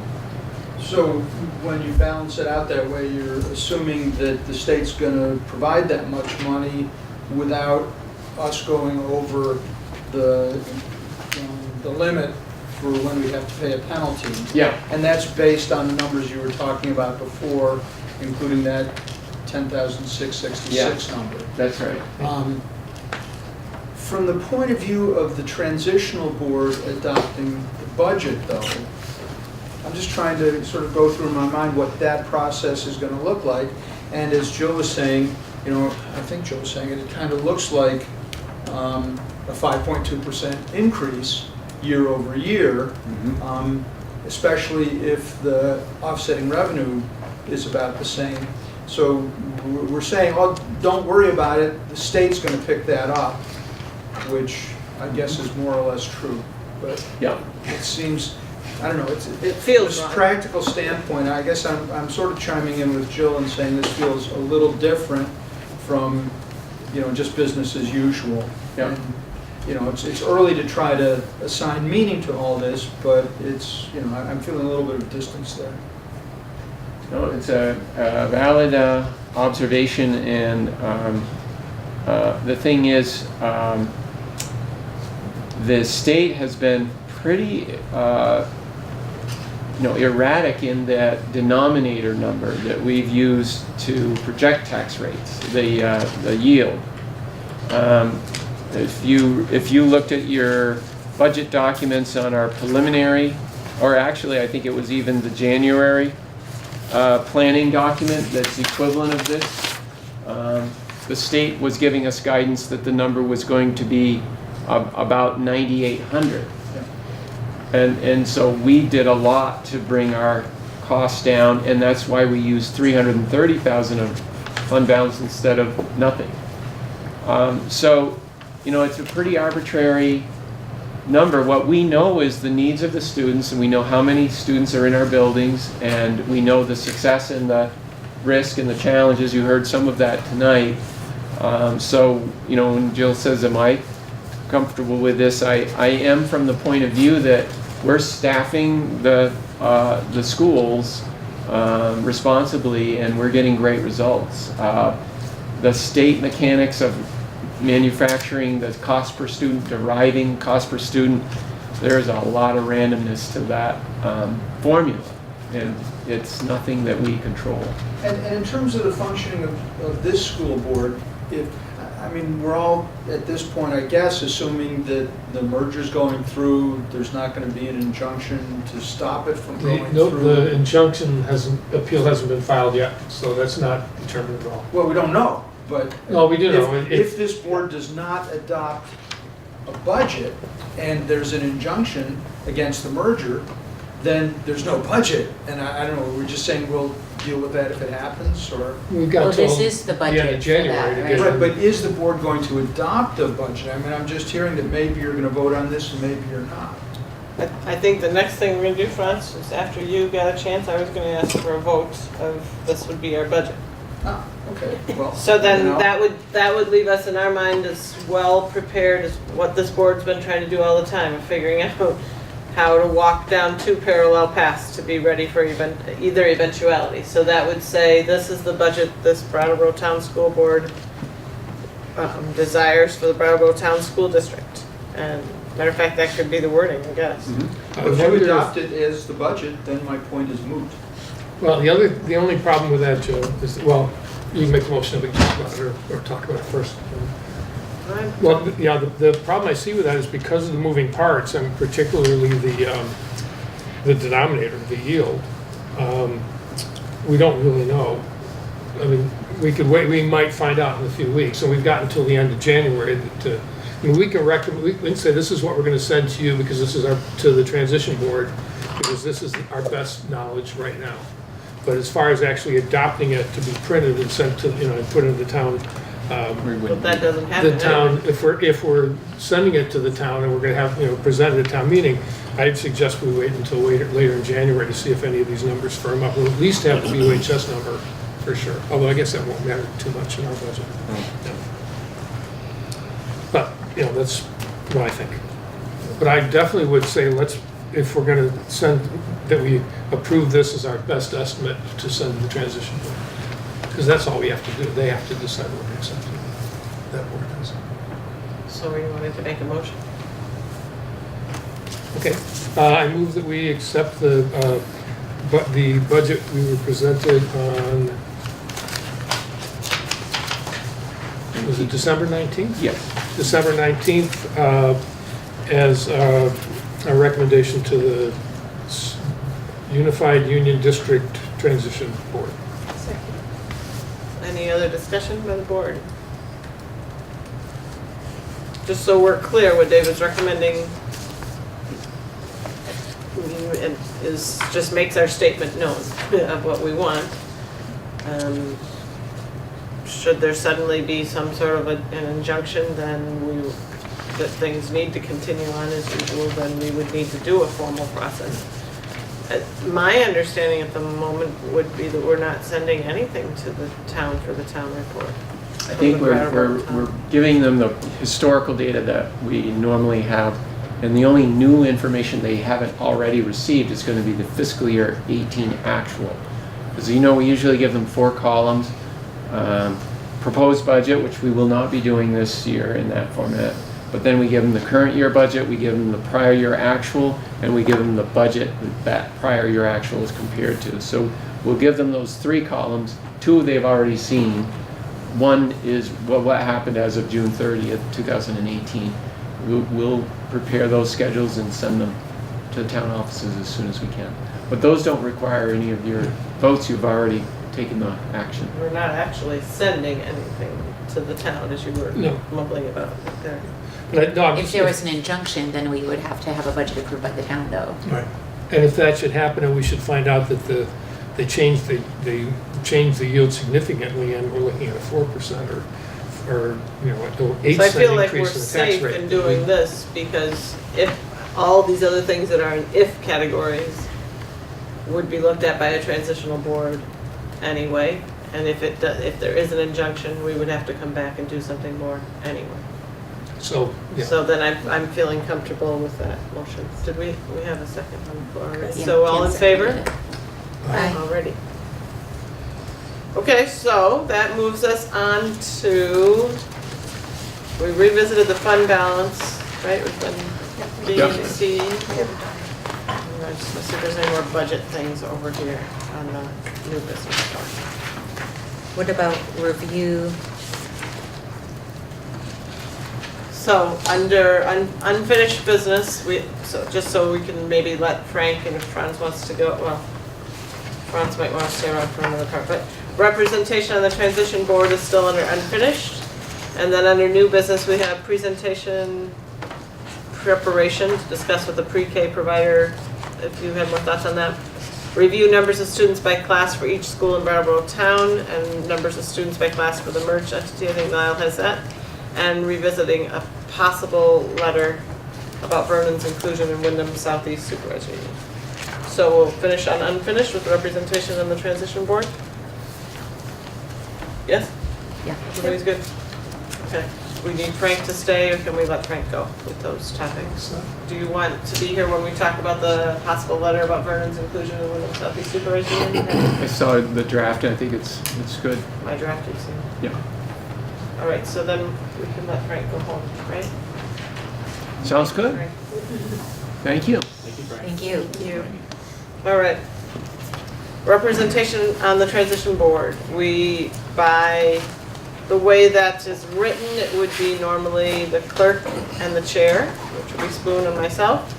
We talked about it back in November, maybe, that we would prefer, our feeling on this board was that we would have it be folks who were probably thinking of going on potentially to the merged board.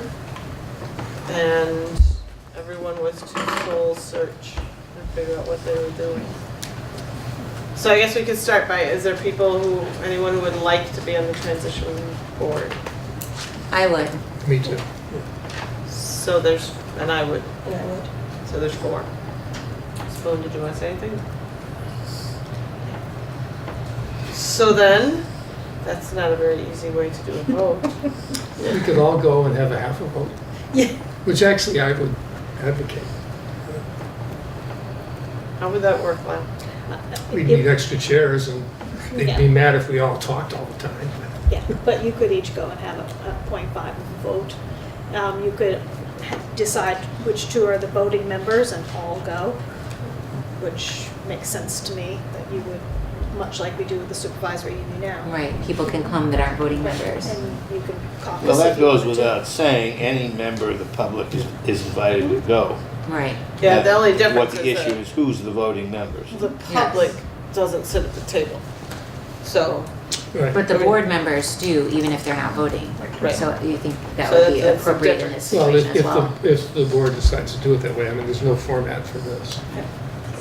we're in uncharted waters at all times at this point, I think. All right, so do we want to formally decide who's going to cast the votes? Or do we feel like we can handle that at that meeting? How can we inform? I feel like Maybe we we should should- decide it before we're at a meeting. We don't want to 'cause that decide could be really there. awkward. I think it might be should good to be agree on able to something. say Yes. to the rest of them too, these are our 2 members, but we're all attending. Yeah. Or 2 So voting. we'll actually vote for 2? Well, I don't think we can do a 0.5, No, Legally, no, that would it's be- fine. Yeah. right? I think it would be cleaner for you to Yeah. have 2 votes. I'll be Just like a this. non-voting member. Okay. So that leaves 3 of us. I don't know. I feel like Kim and I have been there for all the meetings all the way through. I feel like David brings a different perspective.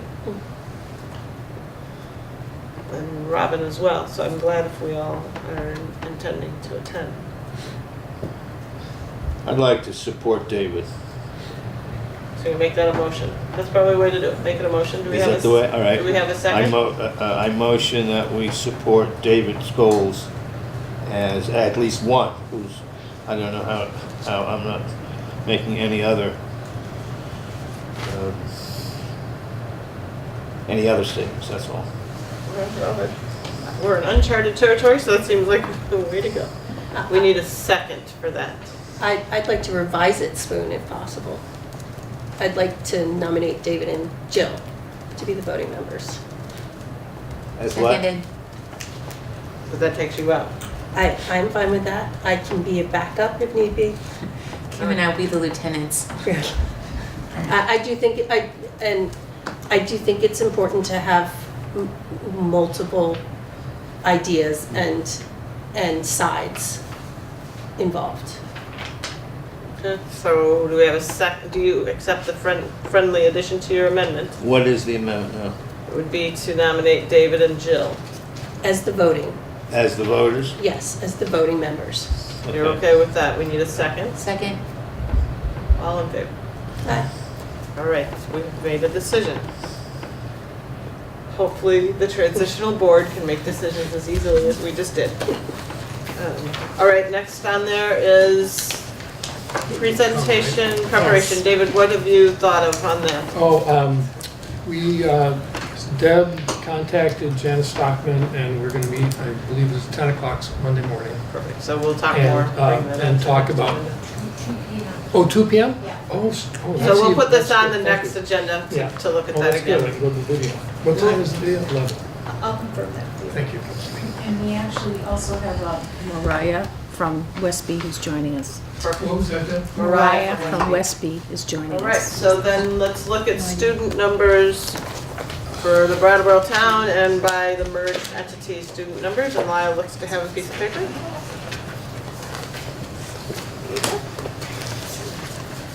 So something for a separate.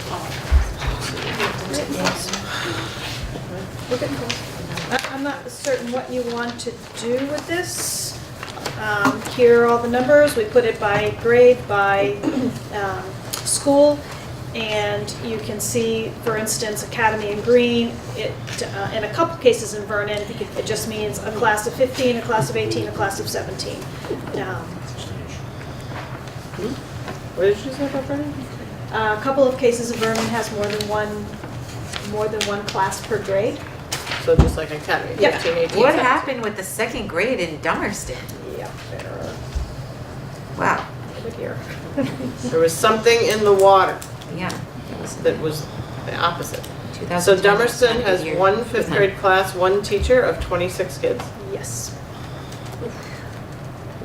Do they have a That's- bunch of paras or what do they do? No, that's the issue with the cohort effect in a small school.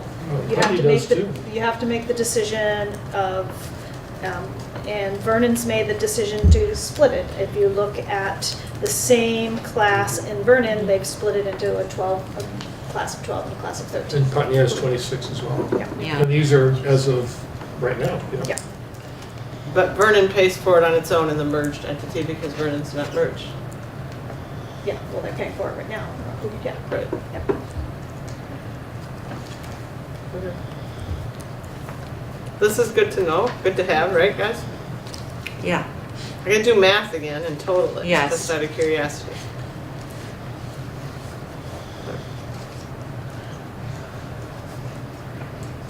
I'll just speak to the, the transient population of Brattleboro. We had 2 families not show up from the winter break. Just not So, coming. they moved over the winter break, so. And yet. I mean, just you about have every one that month, came, our and you have numbers one that- change. Right. from a little bit It's here up or and there. down. It goes up and down, but it doesn't seem like it goes, like way up and then doesn't come back. It Right. seems like it balances out largely by the end of the year. Somebody else. Okay, so then on to the revisiting a possible letter about Vernon's inclusion in the Wyndham Southeast Supervisory Union.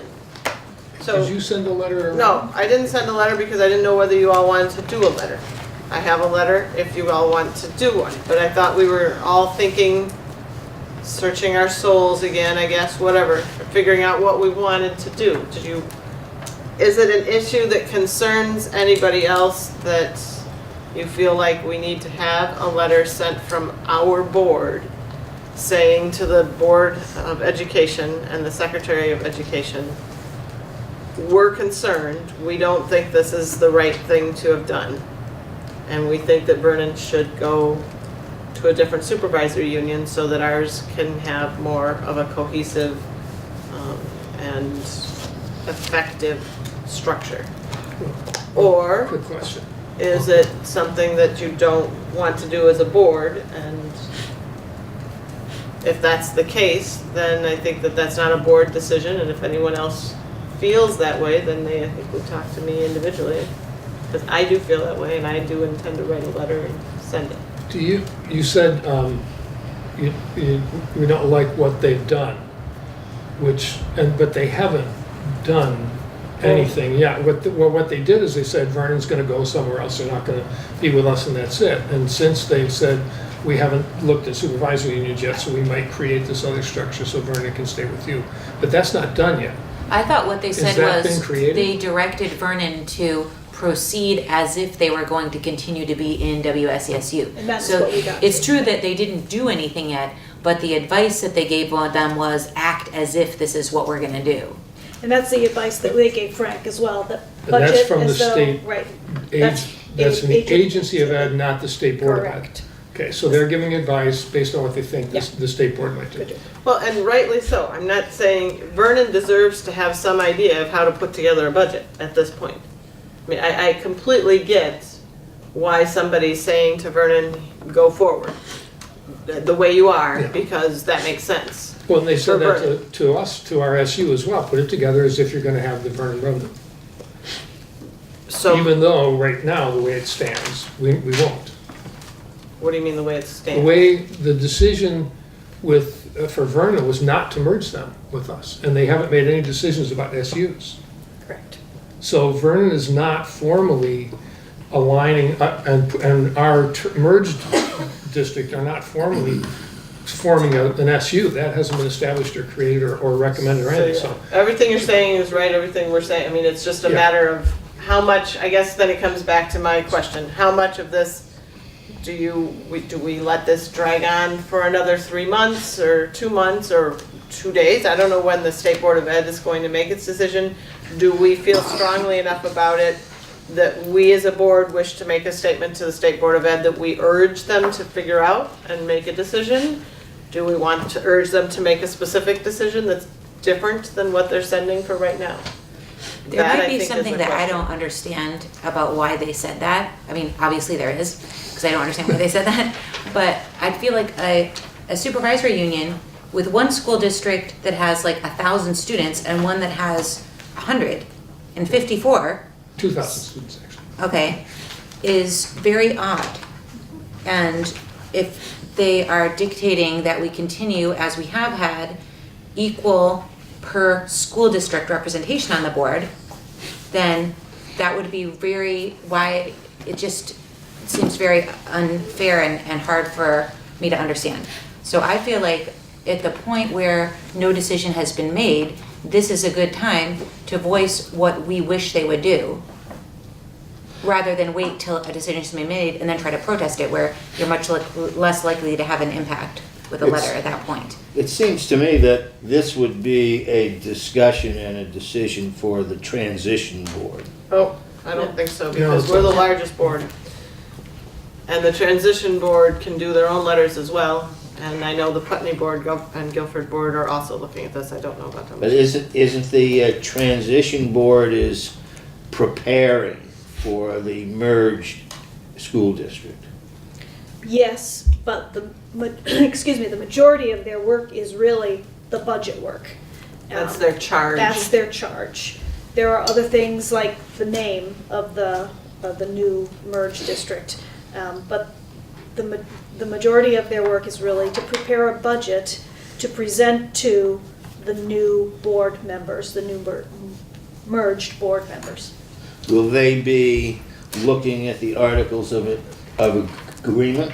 I was just putting together an agenda for the first meeting, and that is one of them, looking at the articles of agreement, going through. So that's actually a pretty major part of their work. Yes and no, some of them can't be changed, so we don't even have to think of those, but there are a couple Anything that we could be- will need to look at and make some decisions about. But nothing is an easy, quick change, so it can't, it's, Right. from a practical standpoint, not Everything gonna take- needs a vote of the whole Yeah. gang. Right, exactly. it's not And gonna be a lot of their work. I got clarification from this from Nicole Mace a couple of weeks ago. If we want to do things other than change the name, because Frank needs that name, the entity's name, sooner rather than later, we can always do it, the new merged board can do that after July 1. So if there are things in the articles that can be amended, the new merged board should be able to take that up. It's not like you didn't do it, so you don't get to do it.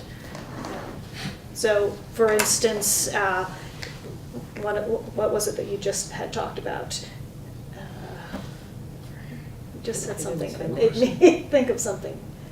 Can't remember. Well, leadership councils. Leadership councils, perfect, exactly. We do not have to create leadership councils now. The new merged board can do that after July 1. But there's also no reason not to. No. But The if only they reason need not to to is use all it's their time tricky. to just get the budget done, then that would be like. Tony forever. voices, would you start again, please? I didn't hear what you said. Go ahead. just said the only reason not to is that it's the timing and the practicalities of getting things through. It's really tricky. Yeah, I was kind of saying the same thing, just that Yeah.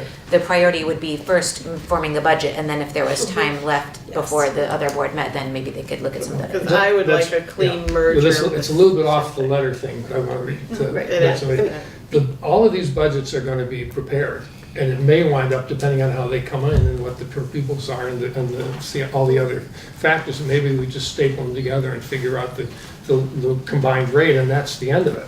So it's not, I think, well, I'm going to advocate that we talk about what's the most important thing that needs to be assured in this new district, and it's the leadership councils with no doubt. But that's not what you're. Right, I do think we want to, Kim, did you want to say something? No, I was just gonna say, budgets are the most important thing. You've got to get that done. Yeah, clearly. And you have just a couple months worth of time. It's not like you have the transitional board until till June 30th. The transitional board becomes done once the merged board is voted in. So you don't have those extra months. You have basically 2 months to get the budget and all of that prepared. So that has to be The merged board is the one that puts it before the voters, so they've got plenty, they do have time actually to work on that. But wait a minute, are they gonna vote on a budget for the school year in like July? They will No, set the but it date. could be June. And It that's one has of to the be done by things. July 1st. Yeah, and Yeah. that's one of the things that the transitional board will do, is set the date of The election. the election, and then the transitional board will set the date of the annual meeting. And the To do idea the budget. But this would When be the an merged like, board will The present the idea budget. would be March town meeting day. in the future. Well, this year, if it's possible, could still be done, yes. For the election, it would be town meeting day, to present the merged. Right, the budget we can't have done by town meeting It's day, gonna but have the to- board Because there won't won't have be a even board, formed an yet. existing board yet. Right, it'll have to be after that. Yeah, I agree. But in That's- the that has following to be years, done. it would probably most likely Hopefully be we get all around the at same one time. timeline that we currently do it. So moving back to the point on the. Vernon letter thing. Friends had something. I can't see you behind me. I know, You gotta I make didn't noise. set up the chairs today. You could jump over there. So, in terms of the timing and the budget and the existence or non-existence of the supervisory union, it seems to me that that should be decided as early as possible because of the budget process. Exactly.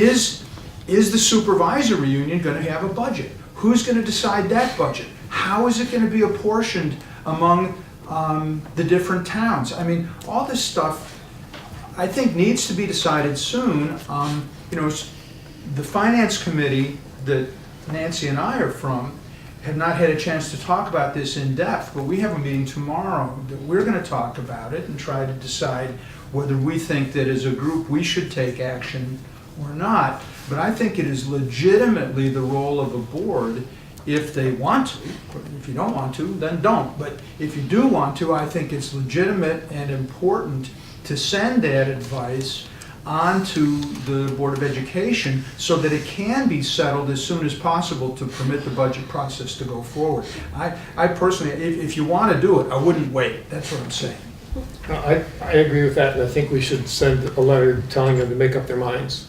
But I'm on the opposite side of what the decision should be, and I'm going to go back to the very beginning of all of this and the whole reason that this last 3-year, now going into 4-year process took place. And one of the most important things was that we become responsible for all the kids. It's not just the Brattleboro kids or the Dummerston kids. And if we do what you're asking, Jill, we're saying we're not going to be responsible for the Vernon kids.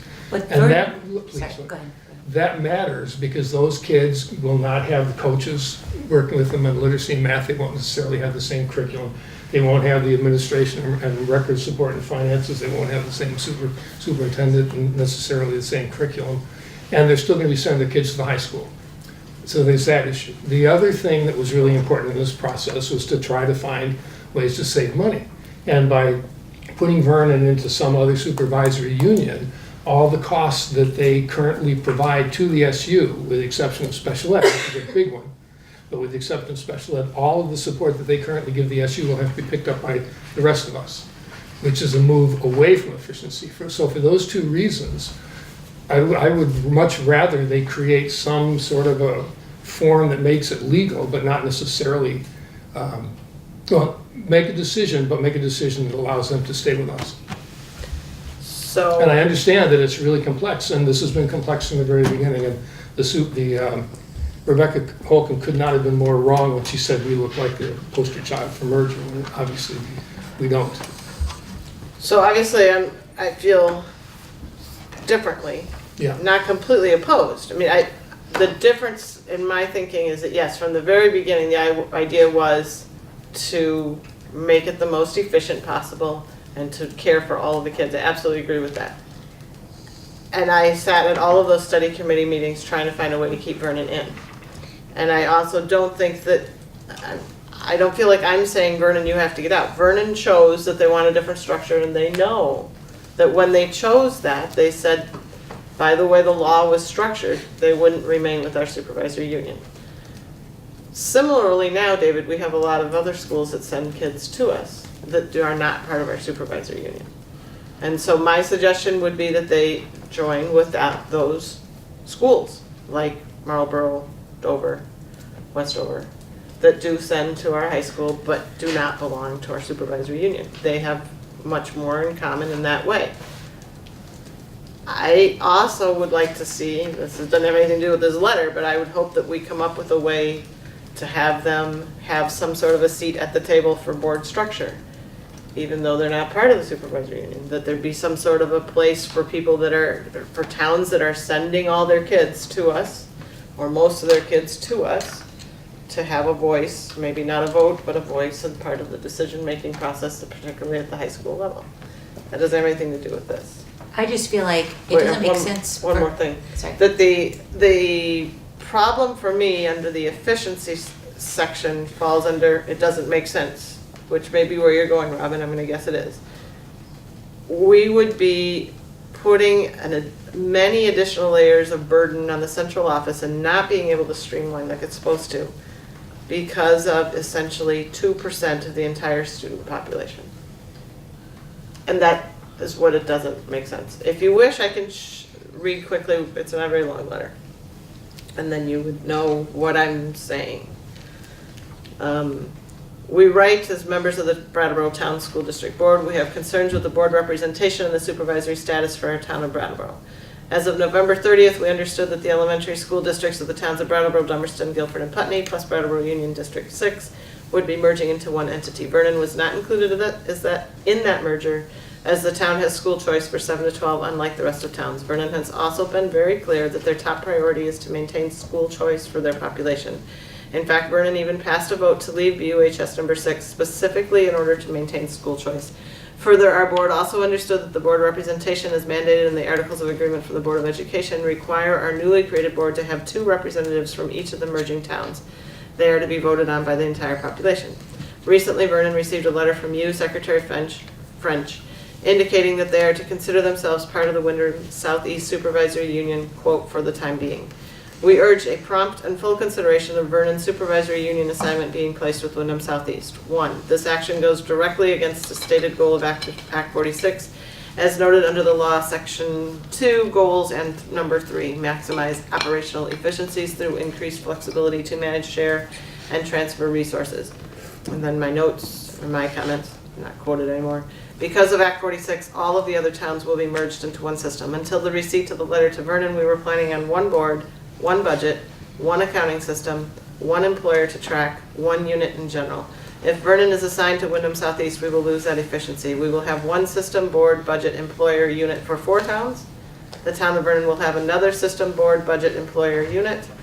And we have to maintain a supervisory union board, which will mean a third system board budget unit, employer unit. This is not maximizing operational efficiencies. Number 2, this action creates an unwieldy board structure. We understand that we would have a supervisory union structure for 3 boards. 1 board to represent the 4 merged towns, 1 board to represent only Vernon, 1 board to pull together those 2 units into a supervisory union structure. This would mean 3 members from Vernon and 3 members from the rest of the towns. This creates a much more complex and unwieldy structure than is reasonable or desirable. Number 3, this action creates a supervisory union structure that is grossly uneven in its representation.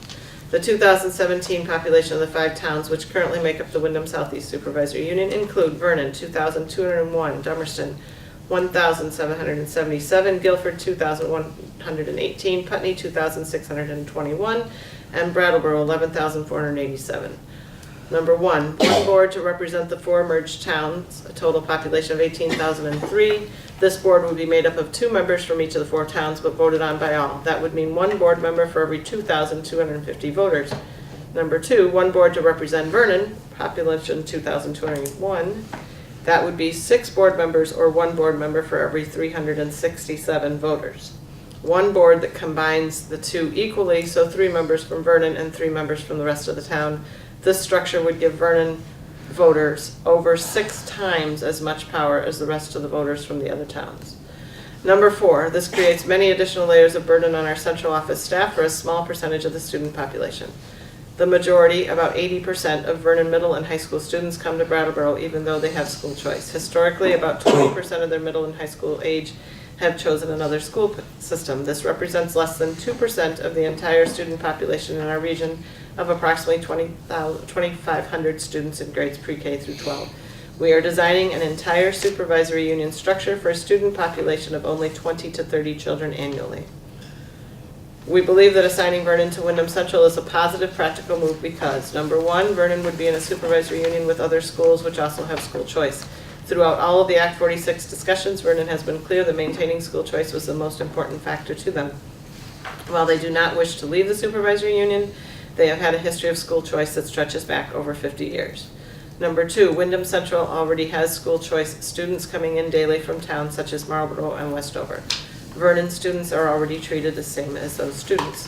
Number 3, Vernon is already no longer part of the Brattleboro Union District Number 6, middle school, high school, and regional career center oversight. Number 4, there is a viable alternative supervisory union already in existence which matches Vernon's school structure. The central office for the supervisory union, Wyndham Central, is located approximately 30 minutes of a drive away, which is a similar amount of time that it takes to cross from one end of the Wyndham Southeast to the other. It is not an unreasonable geographic location, and it is a viable alternative supervisory union structure. Sincerely, up to you all, Brattleboro Town School Board, or me. That's the letter I'll be signing myself. So it's up to the board whether you all want to sign, I guess, a letter, no letter, make changes to that letter. If I had seen that letter before you read it, and I really could have read it more slowly and thought about it. That's not the question at the moment. The question is whether you wish to be a part of the letter. You can look at the letter and come back to it, but the real question is if you wish to be a part of the letter as a Brattleboro Town School Board, or if you wish for me to just send it on my own, write your own letters on your own, whatever. Is this something that we vote on as a board, or do we just each say if we want our name on it or not? You'll need to vote if you want it as a board. If you don't want it as a school board, then Jill, can amend that so it says the following Brattleboro Town School Board members, and then those that want to be included would be included. Which I think makes more sense if any one school board member does not feel strongly about, or does not want his name on it. I mean, it would. Well, I don't. It would Yeah, seem I don't strange. I do. I do. So. So why don't you just make it from me? I'll say Brattleboro Town School Board, right, members and following. The following. And at the top as well, the following. We write as 3 members of the Brattleboro Town School District Board. All right, that is all that's on our agenda except for next agenda item, which we've moved already, the pre-K meeting that you're going to discuss. You're going to bring that up to the next agenda. Oak Grove, are you And next? Oak Grove is the presentation next Okay. time. 16th. Yay. Any other topics for discussion?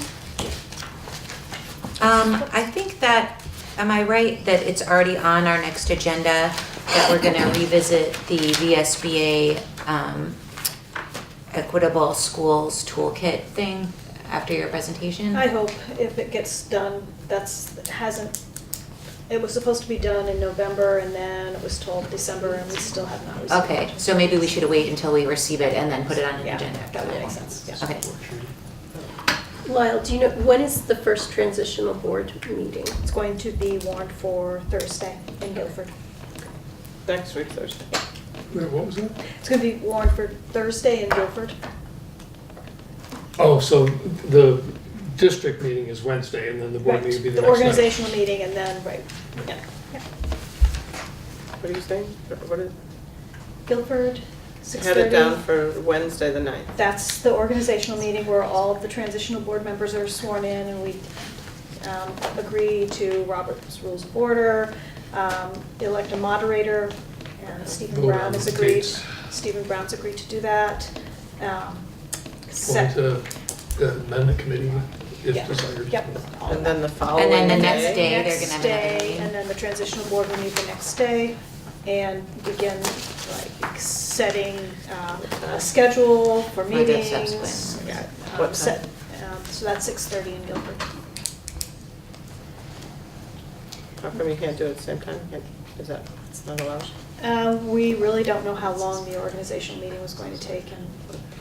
And the other thing we talked about, I felt like in the original study committee, is making sure that we are moving these meetings around to different towns.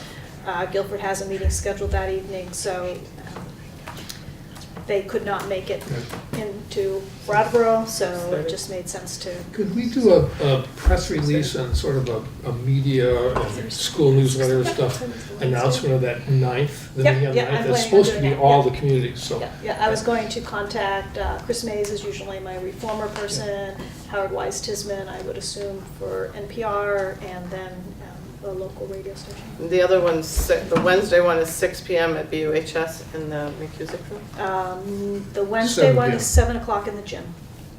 of the high school. Yep. Actually, could I ask, this isn't on the agenda, but I just was wondering if you had had a decision yet about when the election is gonna be for the union board? That will That's be what the transition board has to determined. decide. Yeah, Oh, that board decides it? yeah.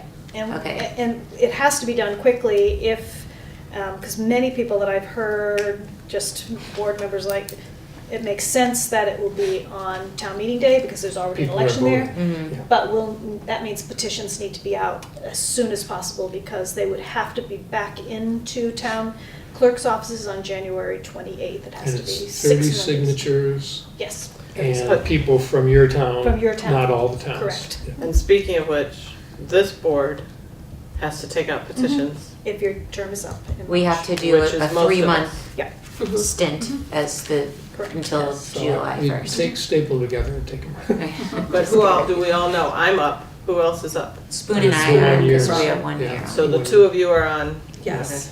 Because I really think just keep this for the last 3 months. I mean, to have new people coming on the board, I guess if they really want, but that's just, this board won't even meet really, except for anything that has to meet, right? your board, Yeah, I assume will continue to meet just to look all at. the way through Yeah. June. Yeah, you've got to do We have our, warrants and- we have our jurisdiction of the Oh, we Brattleboro still Town have to do the Schools warrant. until the Yeah. end of the school Yep, year. We you still have have to to do do warrants. everything involved. You just can't make decisions for after July 1. All of the town representation meeting and town meeting and the board reorganization. Approving hires. Won't necessarily need to be there. Well, the town rep meeting and all that, that's before this And then board. you gotta sort out the policy council and EES relationship. So can I have a motion for adjournment? I move that we adjourn the meeting. All in favor? Aye. Aye.